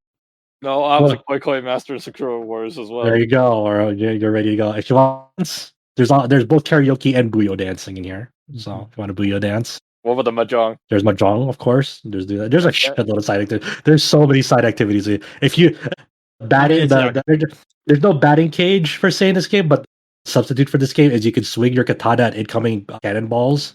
You can do that. What? Just like in history, well documented in history. My immersion. Pastime. My immersion. All right. Well, so we're an hour and 40 minutes in, but I don't disparage that we spent so much time on these two games at all, because these are the two big headlines of the week. And I'm glad that we were able to have a really fun discussion on both release of Wild Hearts and its promise yet shortcomings, and then also Like a Dragon Ishin, obviously seeing in this game with a new coat of paint, officially in English for the first time, and it's a nice different sort of thing for both Yakuza fans and people who are not as entrenched into the series. It gives them something that's not tethered to like the main narrative that they can still look into if they're interested in the setting or the premise. There are a couple other reviews up on the site, and I'll try to keep these ones a little bit shorter as we go into the news section. One of the reviews that came up is a game that we've talked about previously on the podcast. This is the remaster of Tales of Symphonia. The last time we talked about this game on this podcast, we were a little bit down on it. Who asked for this, etc. I don't want to be too sour. Scott White was able to look at the remaster for us. He specifically looked at the Switch version of the game. He is a fan of the game ever since it originally released on the GameCube. Long story short, this is the second release this week that did not release in a good state. The Switch version specifically seems like it is marred by AI upscale artifacts, bad battle transitions, strange hiccups in the load times. Unfortunately, missing dialogue. I didn't know about it. But Everything's gone wrong with this port. But I have this other question for you guys. If they do a Tales of the Abyss remaster, what are they going to do? Are they going to remaster based on the PS2 source code, or are they going to take what they do from the 3DS? I don't know, man. They can do whatever the fuck they want as long as they tell me it's going to be better than what they did for Symphonia. Surprisingly, I know a lot of people praise Abyss, but I did not have a good technical experience playing Abyss on the disc. Literally, the game had very awful load times for me. It would take 10 seconds for like a battle transition. You go outside, go into town. This port, surprisingly how trash it is, is still better than my experience on the PS2. Unless you hack it, of course. You're comparing modern system to PS2, so inherently... there's a weird fucking swerve for you.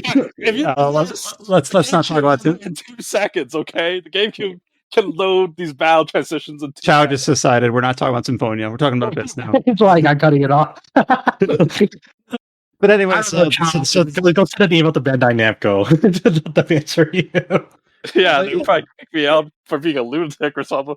But so Scott actually wrote a preface to this review saying that his review is specifically only talking about the port itself and not his thoughts on the product as a whole, or as he's basically mentioning that the GameCube version of the game is something that he fell in love with when he was younger, and then this game is just a disappointment that is unfortunate to see it in this state. So we'll leave it at that. Don't want to bag on it too much. It's unfortunate, but hopefully it sounds like the other consoles fare a little bit better. Hopefully they can patch up and sort out so that people can play this game on their Switch and not have a huge list of caveats. But we'll see.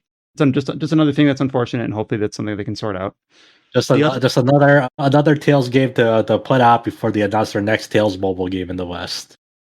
They will be dead in 5 months. Say anything? I just said that. The other review that went up this week, and this is a game we talked about a week ago, 2 weeks ago on the podcast, back when its demo launched, and that is Theatrhythm Final Bar Line. Of course, this is the big new entry in that series. I think we just passed like the 11th year anniversary of the original Theatrhythm Final Fantasy on DS? Is it DS or 3DS? It's been 11 years. No, don't say that. Yeah. Really? Do I have that? Do I have that I mean, I wrong? don't know. I don't know. Like, I'm believing you. It's like, I'm just asking. Has it really been 11 years? 2012, 3DS. Fuck. But anyways, I will give James at least a very quick window here to talk about his review for Theatrhythm Final Bar Line, because it's got a pretty major, I don't know, exclamation mark on it. Just to be clear, we gave it a 10 out of 10. Mhm. If you are at all a fan of rhythm games and at all a fan of Final Fantasy, this is a no-brainer. It is, yeah, like I was playing it, I was having a great time, and then I sat down and thought, do I have any complaints about this? It doesn't feel like a nitpick, because I could say, oh, I wish there was like more of these like 14 songs in here, but it's like the base game already has almost 400 songs in it. And to again, be clear, in Series Quest, 14 has like one of the longest series quests. It has like more than most other series when it comes to like track, a sheer amount of tracks that it has as well. So I mean, I've been playing it too, the final release, a lot, and I can't wait to get back to it later. It's fucking awesome. So I can't praise it enough. You know, I've been super addicted to it. and again, I have two comments to make on this. First of all, I do like that when we talk about reviews, oftentimes, like I did not mention what James's review, at least I don't think we mentioned what James's score for Wild Hearts were, or what your score for like a Dragon Ishin was, because at the end of the day, our discussion on it is our thoughts on it. Whether you distill our thoughts or the author's thoughts to a 7 or an 8 or a 6, that's less important than like the actual context of what we feel in our impressions. My second comment is that when we do mention that Theatrhythm Final Bar Line is scored a 10, again, for our site, that is basically a game that we recommend without hesitation. You know, no caveats, recommend at our highest possible level. So that's kind of what we think. Not a perfect game, but a game that we just have no, like James said, no nitpicks, no negatives. Before we go into the news, the only other thing that I'll maybe talk about just for like 2 or 3 minutes, just out of obligation, is that one other thing that released this week was the third wave of DLC for Xenoblade Chronicles 3, which was the one that kind of got overshadowed by the teaser for what the final story DLC is going to be for that game. So I loaded up Xenoblade Chronicles 3 again, knocked off the rust, added a new hero named Masha, the gem cutter lapidarist, for the game, and adds a bunch of new challenge stuff. This is the kind of like the roguelike mode of the game that's located in the land of challenge. I didn't like it as much as the second DLC. It just felt like it takes a long time to get rolling. The hero has a much less interesting mechanic. Her mechanic is just crafting another way to make accessories, which I think Josh said, like, oh, the most exciting part about Xenoblade Chronicles 3, accessories. So basically, if you haven't reloaded Xenoblade Chronicles 3 and you're curious if the new DLC feels all that meaningful, unfortunately, it kind of doesn't. I mean, it's did they ever like get around to like not making accessory sorting like an atrocity in that game, or is it like just thought you need to have to wave through like even more accessories now thanks to the new hero? Then like I think it's basically worse now, because basically you have a whole new pool where it's like you can craft up to it's either 300 or 400 accessories from the crafted hero. You can only equip one per character. And if you're like super high tier, like you're playing the challenges on the hardest difficulty, trying to get S ranks or whatever, I'm sure there's a lot of exciting stuff to latch onto here. Like, for instance, one thing these accessories can do is they give you a bonus, such as do more damage while the enemy is bleeding, while on top of that giving you a straight boost to your crit chance. You know, they kind of combine the different boosts that you get from accessories in ways that I don't think were possible before. So if you're min maxing and you're like, you've got like your perfect ideal setup, there might be a lot of opportunity here. But if you're not quite in that deep, then I don't really think there's a lot here. The story, like, you can complete the hero quest and the ascension quest. I think you do the hero quest and the ascension quest, and I think it involves like 2 battles across 2 quests. There's just not a lot to it. You do learn that Masha is the current house leader. Like the city in the game has like the 6 great houses, and Monica is the house leader of one of them. And you learn that Masha is the house leader of another one. Mm-hmm. And it's like, I don't remember the name of the house right now, but it's the same house that in the Hall of the Founders, Mhm. is the house that is the statue that looks a lot like adult Rex. So does that tie in at all? I have no idea. But well, do we need to play these DLCs to understand the final DLC? I don't think so. Probably not. Probably not. But because one of the house leaders, I forget who, sorry, one of the founders is House Van Dam, which is what Monica is, and I don't know if there's going to be really any other linkage there other than the name. But I guess we'll see because we don't know the extent of the fourth DLC. But the new character is a healer. I think they're like an offensive healer, which I don't think. And a lot of the archetypes. There's enough heroes in Xenoblade 3 that a lot of the archetypes really kind of overlap. I think Teach is kind of probably the most offensive healer in that game. That might not be right because I haven't really dived too deeply into the min max of that. But this is another healer that is offensive in nature. So if you're trying to play a little bit more glassy but still want a healer on your team, kind of what Masha is, the role that she fits. Did you try out that roguelite mode thing that they did? I did a little bit. I did like there's like a one that's like 30 stages, one that's 50 stages, and then one that's like 140, and it just keeps tearing up in that area. So I did the 50, and I did the 30, and I did the 50, and I'm like, yeah, that's enough. Like I got my fill. Not that interesting. I didn't think so, but maybe I'm just not the right target audience. Because the thing is that it's very classic where you do a stage, then you get like a random roll of passive boosts that you can get, and you spend like a currency to like, okay, now I do more damage when I do smash attacks or whatever. Or now I do more damage, but at the trade-off elements last longer on me or things like that. And then you can, for the original Land of Challenge, you get the red Nopon stone that you spend at the shop to get new accessories or things like that, new cosmetics. For this one, you get a different color, blue Nopon stone, which you use to get like the what do they call it? The throwback armor, the cameo armor from the original two games.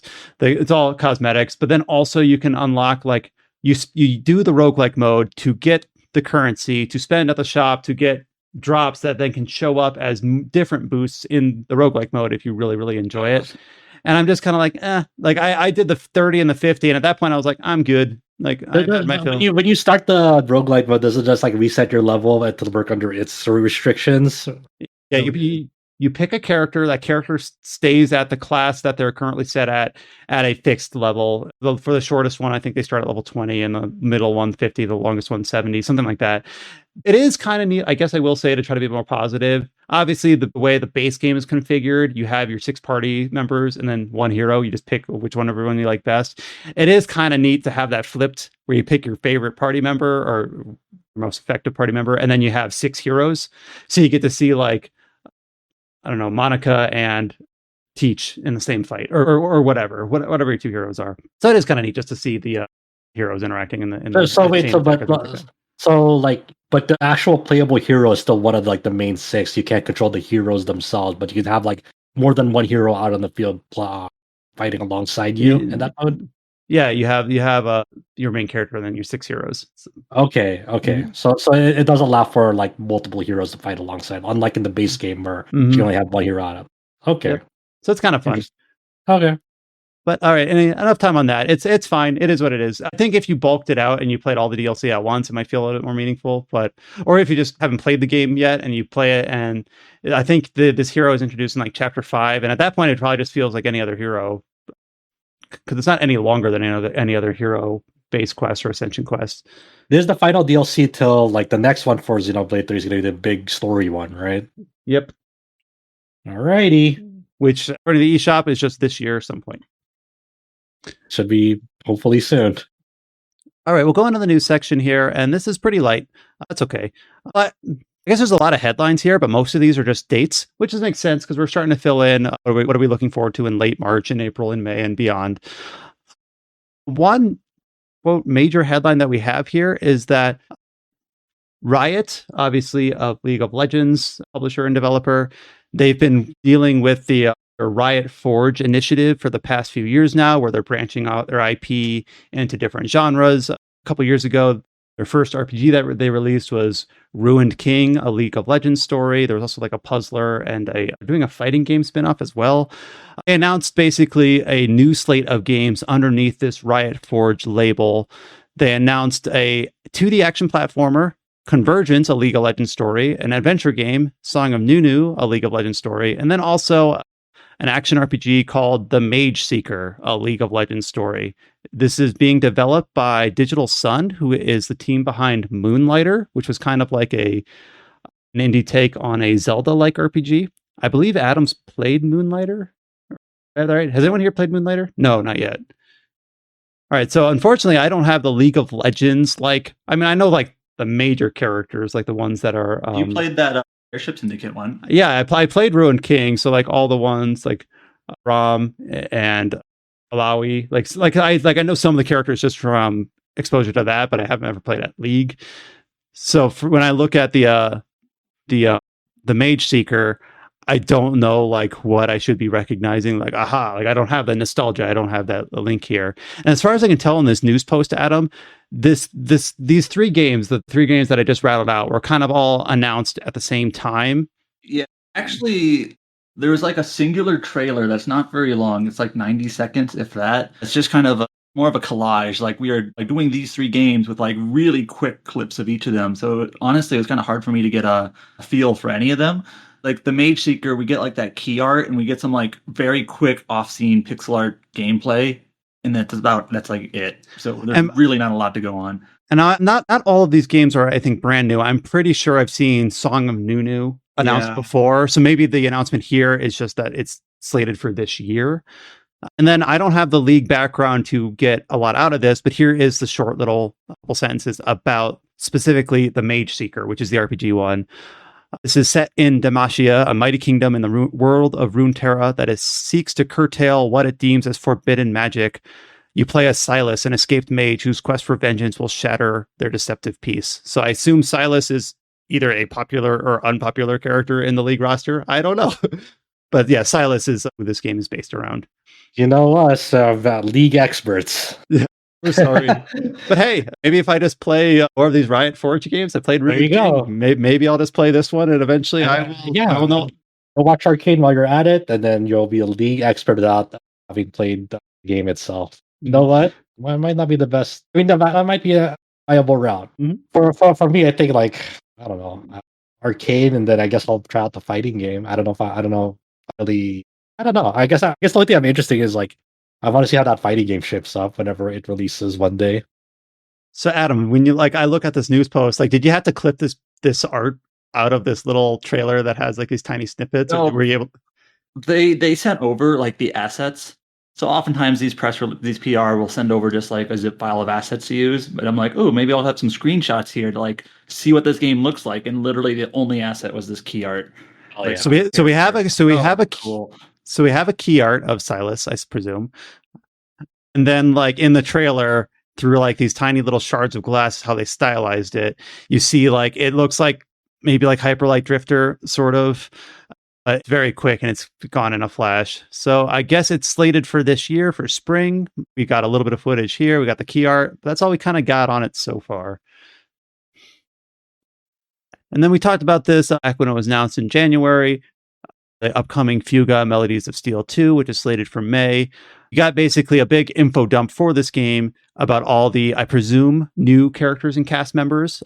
So you have a list of all the key arts here and all their names. And actually, almost all the characters are returning characters. But they weren't the main cast? No. Well, they were the main cast mostly. So what I gather is when they announced the release date like 2 weeks ago or whenever it was, they kind of just did like, here's the introduction to half the cast, and then just now they released like, here's the introduction to the other half the cast. But almost all of these characters are characters in the original game. Like they're not new. Okay. There is one new character. Her name is Vanilla. Like, you know, she's the new hat, you know, the new character in the group. And then there's also one that's just like, who is this mysterious person? But I gather from like the press release that they released that one of the premise of this game is that half the cast becomes stuck in the Tyrannus and half of them are not. So there's some sort of like party split that's going on here between the cast. Now, I don't know exactly how it works yet. The game's not out, but it seems like maybe that's why they kind of revealed them in this way. But yeah, that's most of the characters are characters that if you played the original, you know them. Mm-hmm. Then there's a little section here at the end about how in the world they talk about having developed airship technology. I don't know if you think that's just like set dressing or if you think that might come into play in the gameplay at all. Well, the original game was all like tanks and stuff, and now there's airships. It's set like in World War II-ish, vibes. They did mention that the airships will like affect the battle path that you play on in the game somehow. Like you can like take an airship to like skip along the battle path or something. This probably doesn't make any sense if you haven't played the game, but probably makes sense if you have. Now, how does it affect that battle path? I don't really know yet, but it's so there's a mechanical element to it also. And then we got a few other gameplay trailers here. A couple of these, I think all of these we've actually talked about at least briefly on previous episodes of the podcast. First one is less of a trailer and more just an alpha footage dump. This is for one of 505's upcoming games for this year, Miasma Chronicles. This is one that, James, you got to play in person at late last year, I believe, at some point. Yeah, at the 505 Games summer thing, or not summer, like fall, whatever. I played a demo of it and I thought it was pretty neat. I'm excited to see what the full game is actually. Is this 17-minute like gameplay video like identical to the demo that you played? I have actually not watched it because ever since I played the early build, I was like, yeah, this is neat. I'll just wait until it comes out. Okay, it's like, it looks very XCOM-ish. Like, yeah, it's like XCOM with a little bit less start-stop, but it has like the kill cams are very, very similar and things like that. It even has like the icon like when you're going to cover. It's like this is half cover, this is full cover. So Wasteland 3 did the exact same thing, and Wasteland 3 was good. But it was admittedly just like the XCOM battle system. Right. But hey, it's don't have to reinvent the wheel for everything. Like, hey, we're going to have a different setting, but we like this system and we're going to do our own take on it. But yeah, we have all that footage. Yeah, we have all that footage up on the site. Oh, speaking of XCOM, like, so yeah, more on that later. So here's another trailer for an upcoming game coming out this month that I believe Adam is a little bit interested in, and that is Redemption Reapers. Actually, that's coming out in like 6 days, February, so a couple days before Octopath and everything else. So Redemption Reapers, this is a tactical RPG with some of the talent behind previous Fire Emblems, such as director Masayuki Horikawa, and then, of course, the team that previously released Ender Lilies. This trailer, I don't think they've gone this route before, but when I watch this new final trailer for Redemption Reapers, the vibe that I'm getting at is that they're really trying to go for that near automata vibe in terms of just not what the game is, but just the way the trailer's presented. It has a vocal theme that's kind of sounds similar-ish to Weight of the World over like a lot of bleak looking environments and like really serious dialogue. So that when I watched this trailer, that's the vibe that I was getting. So I'm gonna be honest, when I watched this trailer, I kind of cringed and closed it. I was like embarrassed or watching it, so I had to say exactly what you said when you first watched that trailer in Snapchat the other day, Adam. So this developer is not like a big AAA developer. Their previous game was all 2D art, but this game they have like 3D models and such, and that means they were trying their hand at like choreographed cutscenes, and some of that does not look very good, especially in the facial animations. It looks really rough, and I'm just kind of like, man, I really wish they just stuck with 2D portraits like an old Fire Emblem game or something. I mean, it is a Fire Emblem pedigree game, so like I understand they're not going to have a massive budget on it, and these things are superficial perhaps, but it's just kind of like I kind of wish they just stuck to artwork and dialogue rather than kind of having these sort of cheapy looking choreographed scenes. Now, I don't know how many of those are going to be, but they're in the trailer. So this is the turn of the century. Just all over again when when more and more games became 3D. It's like in dawn of the 2D era, it's all over. Can't have pixels anymore. Gotta have polygons. No more artwork. Are you still excited for the game? It's not like there's no like HD pixel art games coming out soon. No. I'm still excited for it. I'll still play it. I just like I'll see how it balances in the game itself. I just think I kind of just wish they stuck with what they had done in the past. What audio options are available for this game? I didn't actually check what. Is it like dual audio or is it multiple? I'm pull up pretty Steam. Sure it's several. Let me pull it up here. Oh, actually, no. Wait. Uh-huh. Just full audio, English, Japanese, and then it's got the FIGS for text and plus Chinese. Will be available It's English and Japanese voiceovers and text in Japanese, English, French, German, Italian, Spanish, Portuguese, Russian, and Chinese and Korean. Damn, that's a lot of fucking text languages. Okay. At least got your translations covered.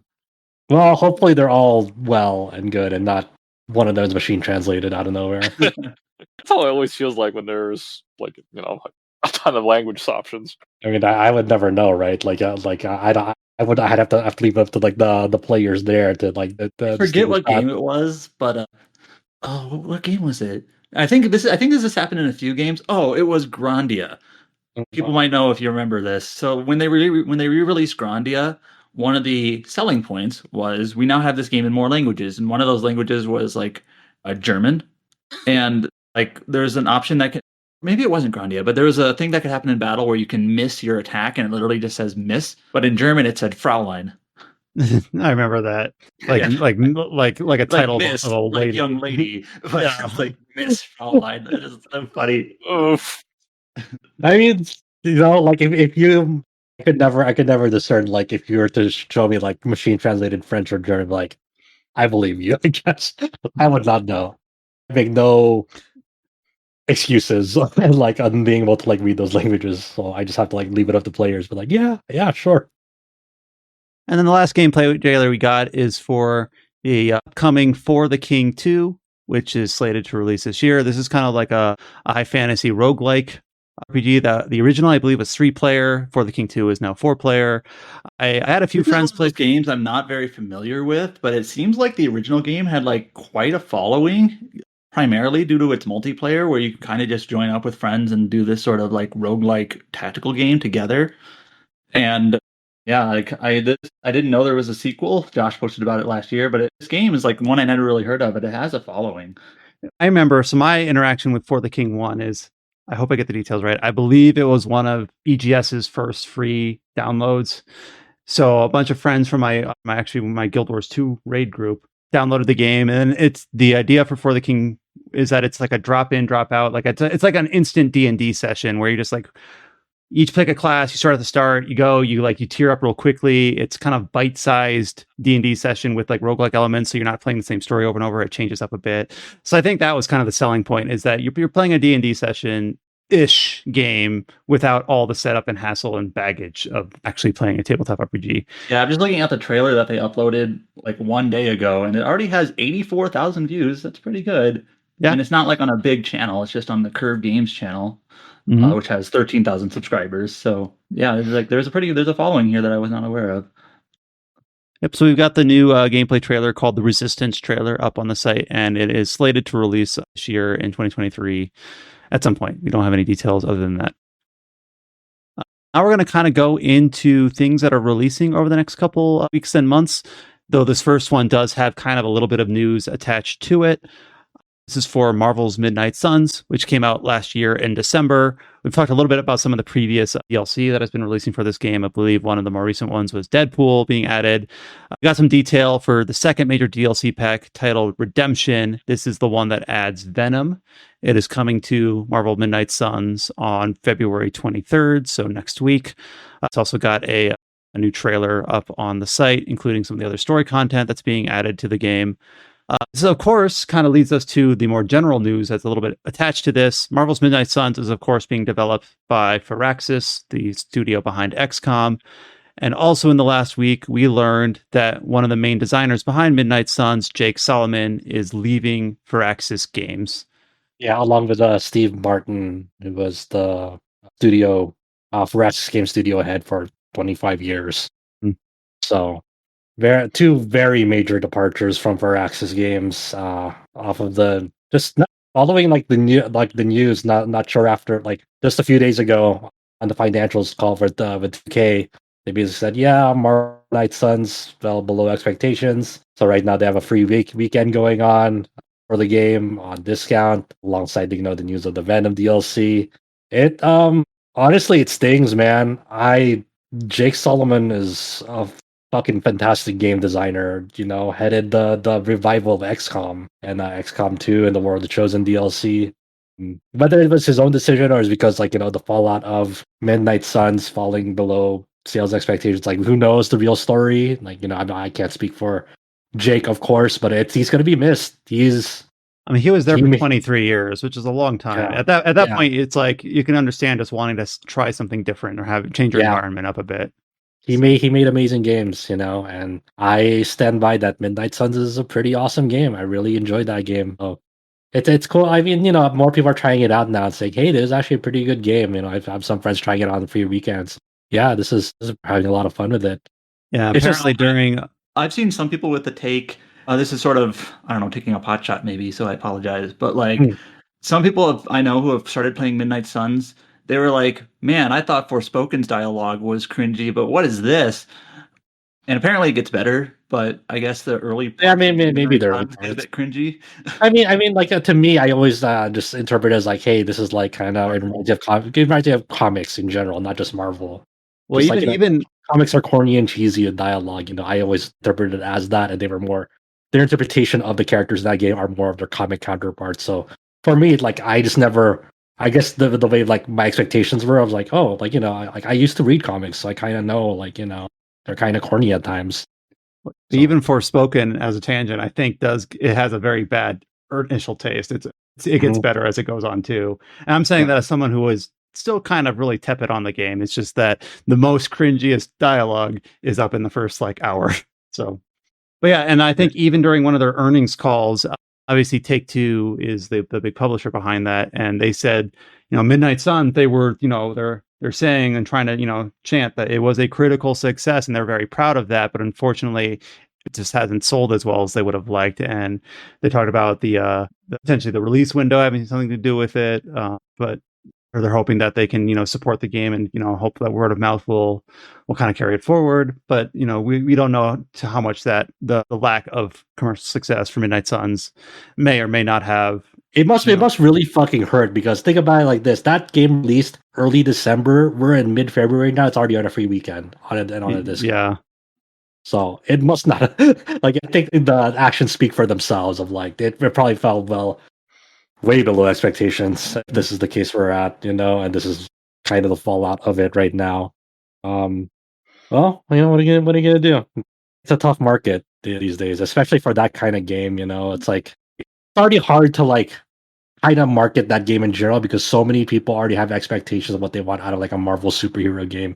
So for a lot of people, and I even noted this in my review, it's like for a lot of people, when they see the card system and they see cards, they're like, fucking nope, I'm out. Fuck cards, They see turn-based, nope, I'm out. Fuck turn-based, I was thinking about the exact same thing. And plus the IP is really expensive to have, so I can't imagine trying to make that money back. Yeah, I mean, it's just like one of those things, like the unfortunate reality of like making games that will sell these days is like, you need to fit under a certain set of like expectations of like genre and gameplay of like, if you really want to set, it's kind of like that weird divide, like you want something to sell versus something you want to make something unique, something interesting, for lack of a better word right now.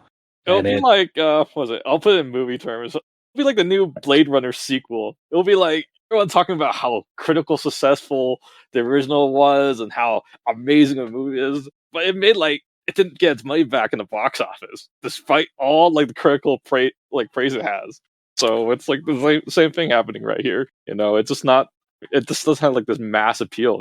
At least that's how I see it. Yeah, I mean I definitely do not see Midnight Suns' gameplay as mass appeal when I think about that game. I think it's definitely a game that was like designed for my tastes, but I understand my tastes are definitely not mass appeal.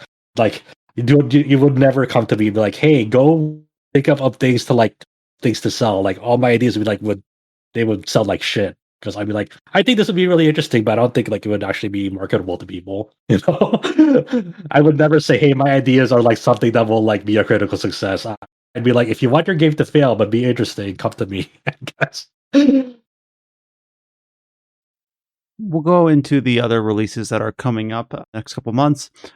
So here's one that I always feel like I know absolutely nothing when I bring it up, but Genshin Impact is having another major patch on March 1st for version 3.5. And then there's a bunch of things here that I don't know what they are. It's adding Diha, Mika, and the Windbloom Festival. Oh, help me parse this. Okay, so Dea is this mercenary that kind of helps you along the way, while technically you're helping the person that she's guarding, and she just hires this bodyguard. And she's actually a really popular character, but there's a lot of outrage behind this character because, Deha? because a lot of the beta leaks found out that her damage is fucking trash. Everything, it's like it has to get like 6 dupes in order to get her to be useful. Genshin drama is always so wild to me, man. Yeah, it's like she's absolutely dog shit of like a playable character from all the drama leaks and stuff. And now it's like, oh, the reason why she's dog shit is because she's not limited. It's like reason justified or something like that. And now everyone's in the whole outrage stance. But once again, these are data mines that are not reflective of the final game, right? Or have data mines been consistent with like how they've written the final game? No. Now people are thinking it's like, well, it's like that explains why she's trash then, because with all these leaks and now she's not limited, then I guess these numbers line up, right? That's their mindset right now. But I mean, but traditionally, characters of the past have also leaked, like before they were. Yes, and it's completely wrong. Okay, it's completely wrong. Okay, like remember that one character where they harassed the voice actor because they thought the character was trash, like Kokomi, for example.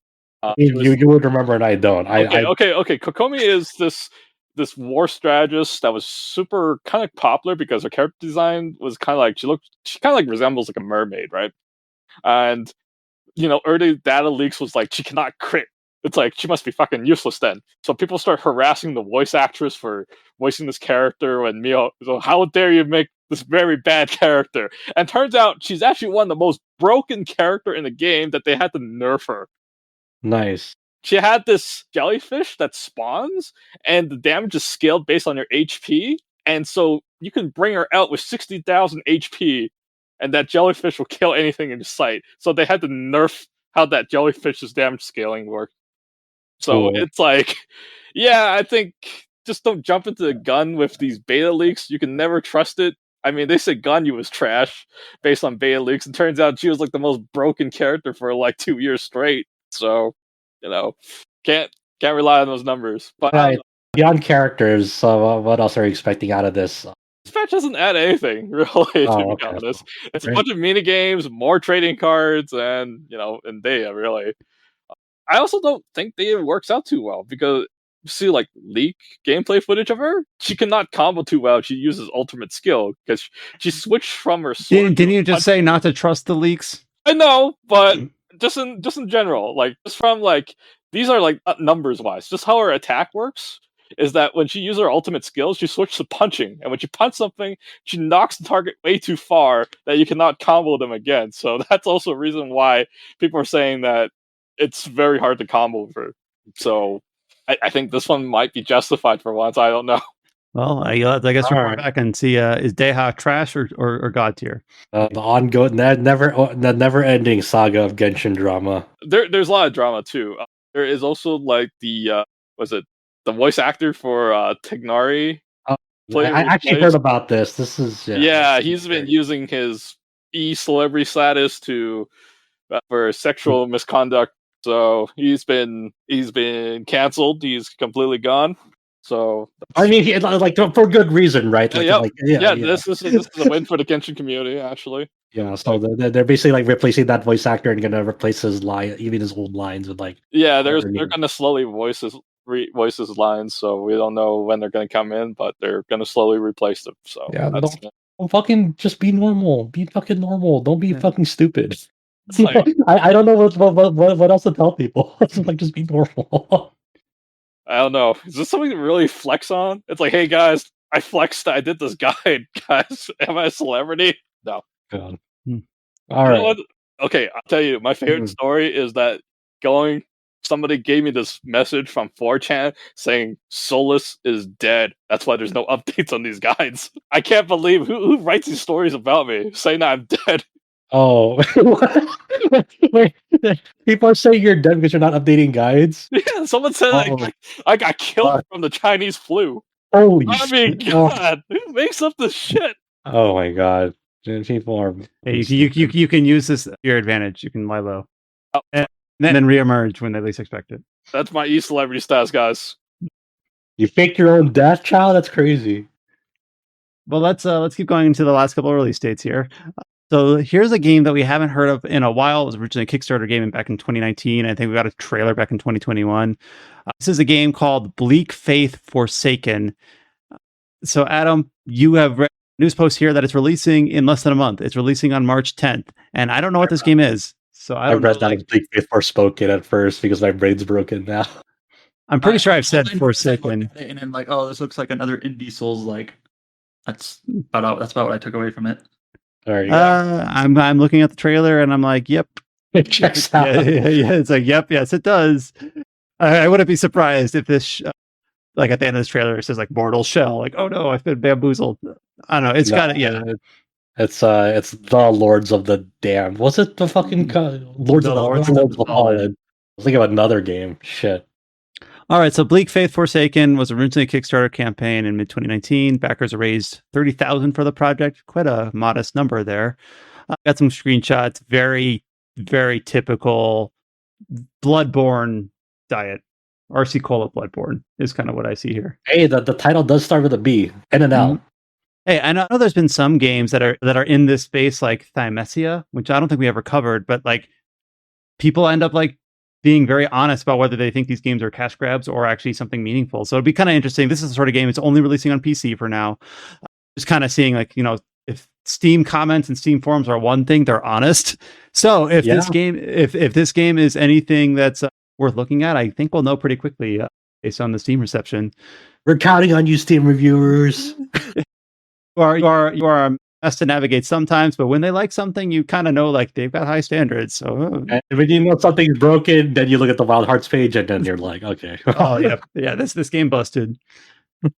Diablo IV is having an open beta in late March. Is set for March 24th to March 26th. I guess there's also an early access for the beta.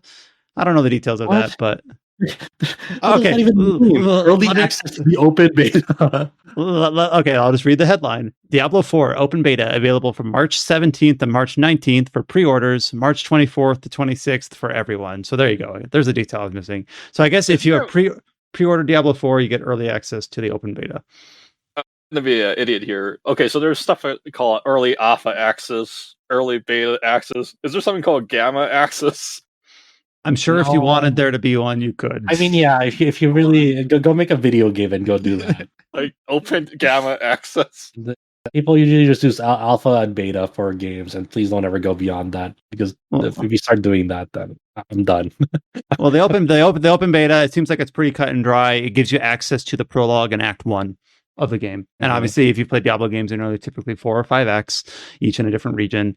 So, kind of, if you've played one before, this will kind of be something that you've been expecting. I don't know how much I'm interested in Diablo 4. Diablo 4 has had like several developer like studio changes throughout its development, and like I don't even remember who the creative director is anymore. It was like Luis Garraga or something, but now it's someone else.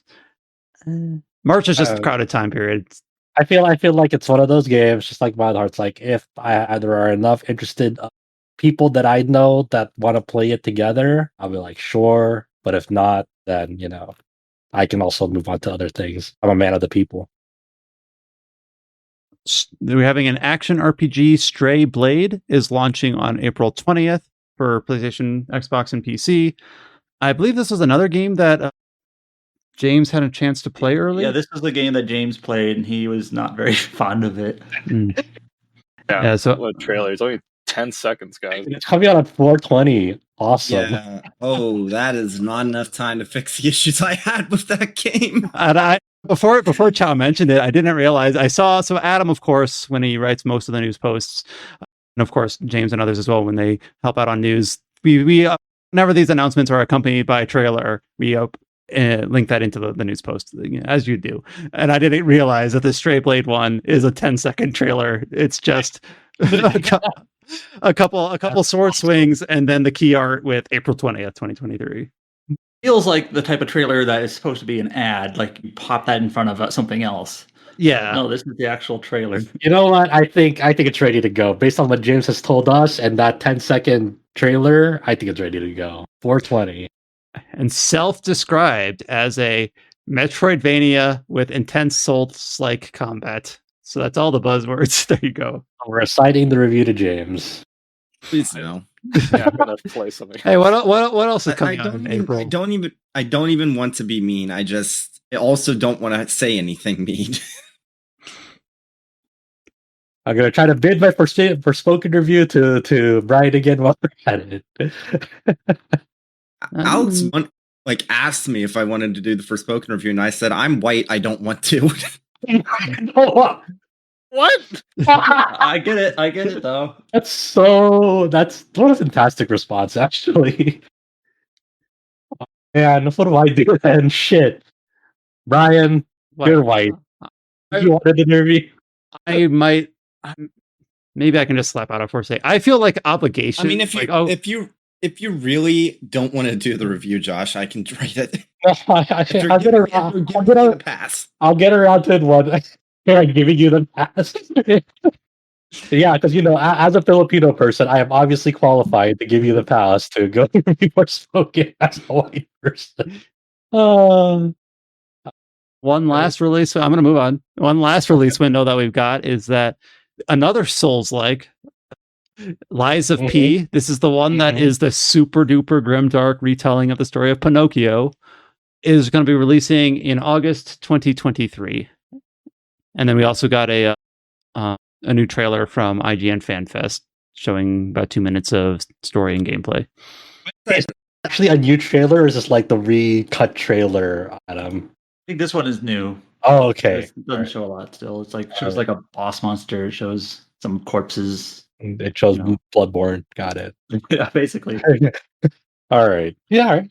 Sure. Why not? They gave like a release window of August and whatever the fuck. It's always fucking weird when they release this month. It's like you have a day. It's like no, this month. Yeah, this is like a pet peeve of mine for maybe selfish reasons or just shallow reasons, but I kind of wish that publishers wouldn't do like release window announcements. Just wait until you have a date and just say the date. Don't because when it's coming in August, because that means you're just gonna have to announce a date later anyway. And then we'll have to write another news post. So there'll be another episode of this podcast in like April or something, where we say Lies of P is August 12th or whatever. That's assuming they even make August, because sometimes these release window ones are like, well, actually, it's going to release in September. Yeah. What was the point? Recent game has done that where they gave us a release window a month, and then the release date was like another month, and it's like, okay, well, that's fantastic, actually. Fuck, love news cycle. So someone put in a headline in the on my podcast doc. All right, so I need to set the table here. So I'm looking through my podcast doc, going through all the headlines, and there's one that's completely formatted wrong. I have a new headline, and it's 9 Years of Shadows launches on March 27th, and so it's like in bold. It's like the size is like 4 times bigger than the rest. This is a Metroid type game, right? Yeah, this is a Metroid type game. It's like breaking news. Yeah, it is breaking news. I think this is the most exciting announcement that I see right now. It looks like like a Metroidvania with like Saint Seiya armors, just the way it looks. This looks total badass. It's an RPG, Chow. It's a Metroidvania. It has to be RPG. Well, it depends on how much mania there is. Is it more Metroid or more Vania? It does look cool though. I'll give you that. I'm skimming through it right now. It does look. 9 Years of Shadows. There's an official trailer from IGN FanFest with a March 27th release date. Go check it out. Breaking news, according to Chow. It does look good though. Yeah. You did miss the most important story though, right? Yeah. Well, I'm saving this one as the stinger. Like that's I don't know. It feels like an. I mean, I have a surprise one after it. Okay, all right. So the non-surprise one. Well, this was not a surprise by any stretch of the word. Unfortunately, I feel like we just announced this game coming into existence, and that is Echoes of Mana. And the announcement here is that Echoes of Mana will end service on May 15th. So how long did that? Yeah, it's like a year. I mean, it came out last April 27th last year, so it got to its first year anniversary. Did it though? Because they've announced it's closing. So does that count? Yeah, they technically on paper, yes, but I know what you. I get it. I kind of had a feeling it was going to turn out this way when I got a press thing for Romancing Saga Reuniverse. I got one for that Final Fantasy VII Battle Royale that also shut down. Didn't get one for Echoes of Mana, so I kind of was like, Yeah, like I literally got a press release. I think this was shortly after the shutdown announcement.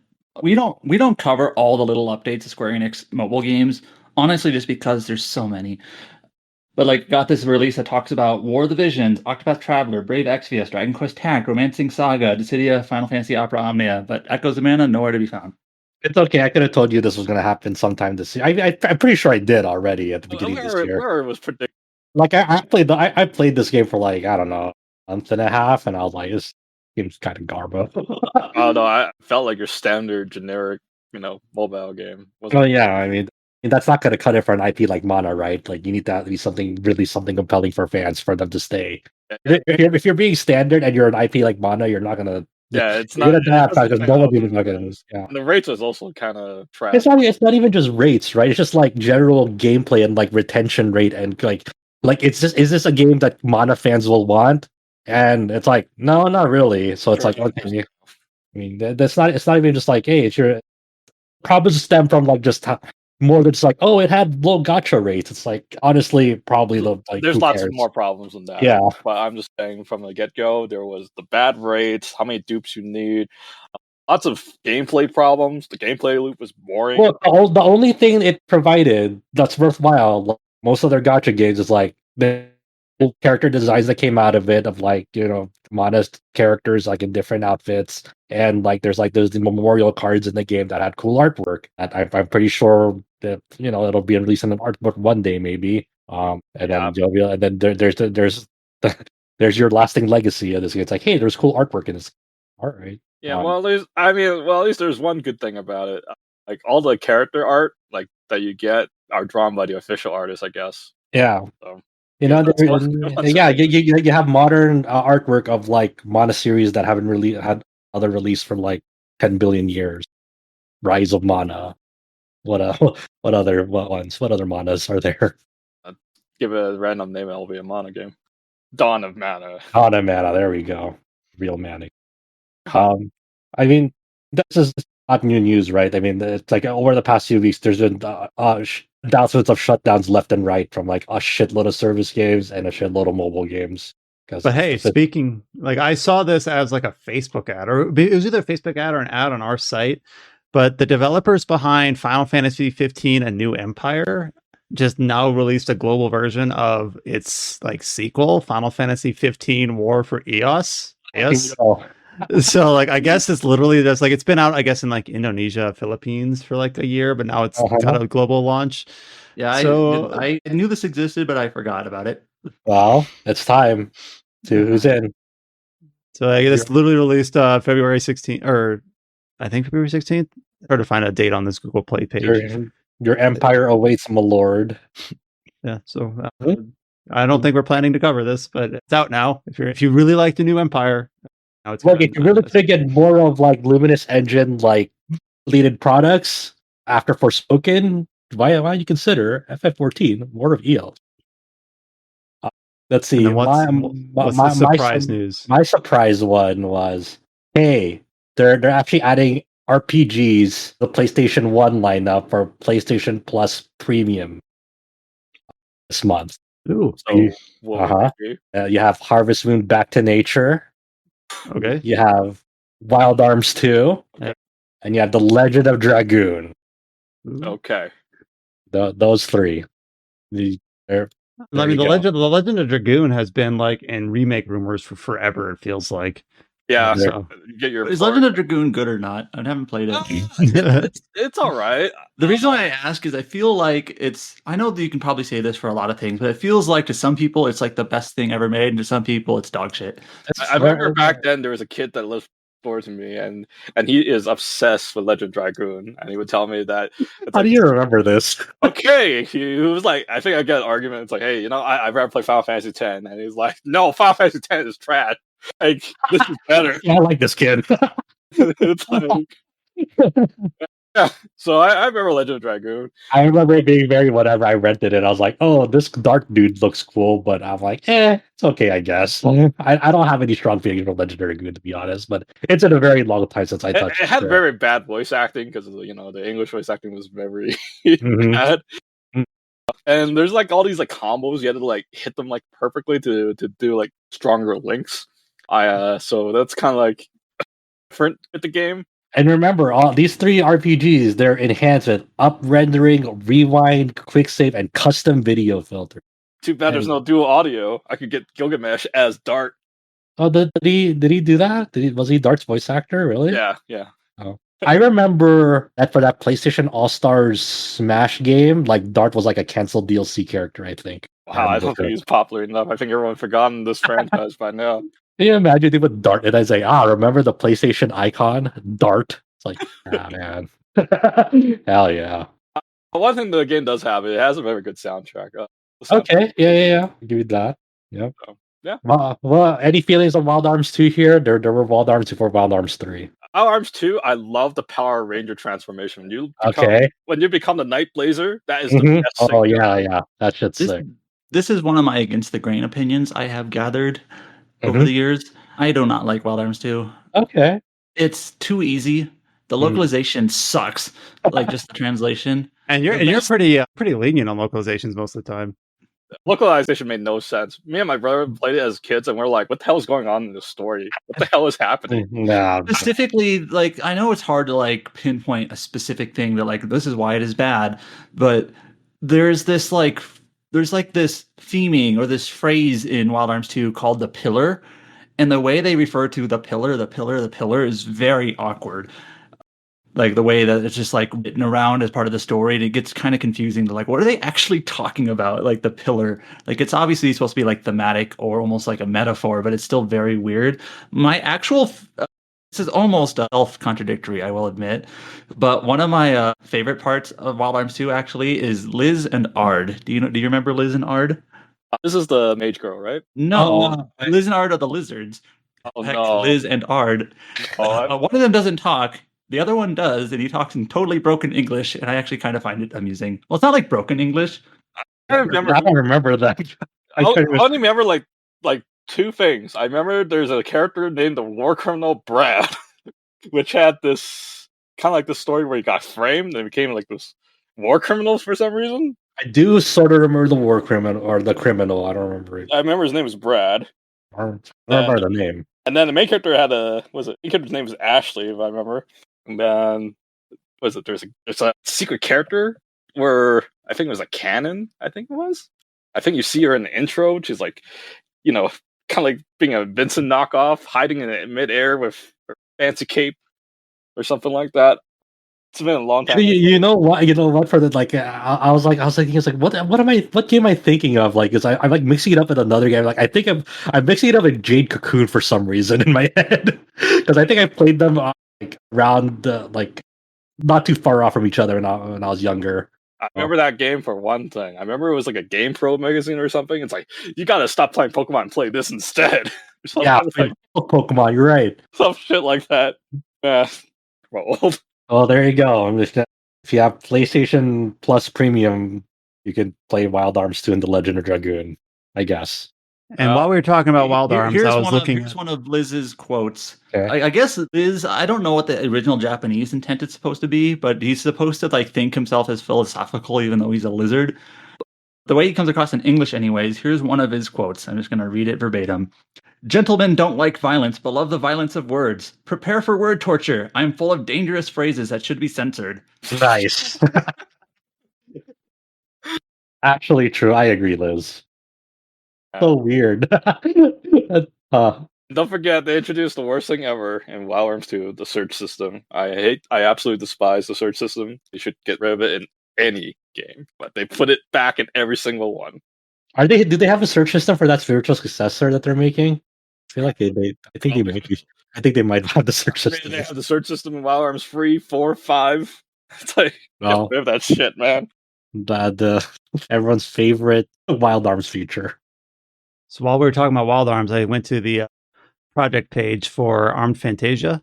which is There obviously we like go. the Wild Arms spiritual successor. And it's a lot of nitty gritty. There's like they have an update every month talking about like some concept art, some models that they show in the background. I don't know, but it is just kind of neat just to go there and see like, oh, I can look at the November 2022 update, and they've got some concept art for some environmental assets. And then if I look at the January update, they've got some like an unfinished model of an enemy creature. So it's just, okay. They're just turning along. They're just working That's things actually through. pretty cool that they're pretty active about like the development update on this. That's cool. Mhm. I like that. Are they doing the same thing for the other dual project thing? What was that one called? What was the Shadow Hearts spiritual successor called? It had a less, it's like a less catchy name. Yeah, I would type Shadow Hearts Penny Blood. Penny That's it. Blood. Let me see how they're doing. Updates. This is looking at that. Oh yeah. They've also got monthly updates. It looks like the from an initial look, it looks like the Arm Fantasia one is, I guess they're both .co.jp, so they're both Japanese facing websites. But obviously, you can get the gist with the machine translation. But yeah, they both have update pages that seem to be still frequently updated, or at least once a month. So good to know that those Cool. are still underway. Yeah, they're still still take a while to know their full release, but they're moving along. I'm okay with waiting. I want them to release a really good game for both.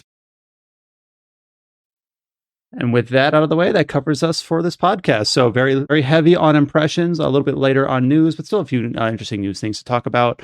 Obviously, I believe the huge thing of next week will be, of course, Octopath Traveler 2.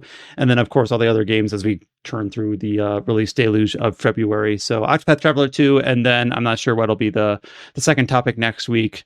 It reminds me, I should see if we can, we have Cullen, he'll be writing the review for us on the site. I'll see if I can get him on the podcast, but I don't think this recording time usually works for him, but we'll see. And I know that we have other people here planning to look at the game as well. So we'll get live impressions either way, but look forward to that. We obviously have the reviews up on the site for Wild Hearts, Like a Dragon Ishin, Tales of Symphonia Remastered, and Theatrhythm Final Bar Line.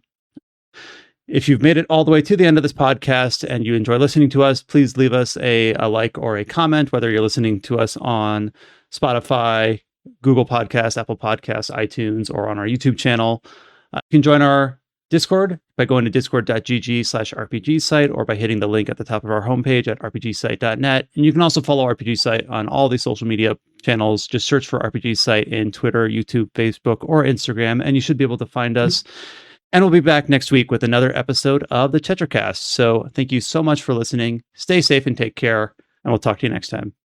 Later, everyone.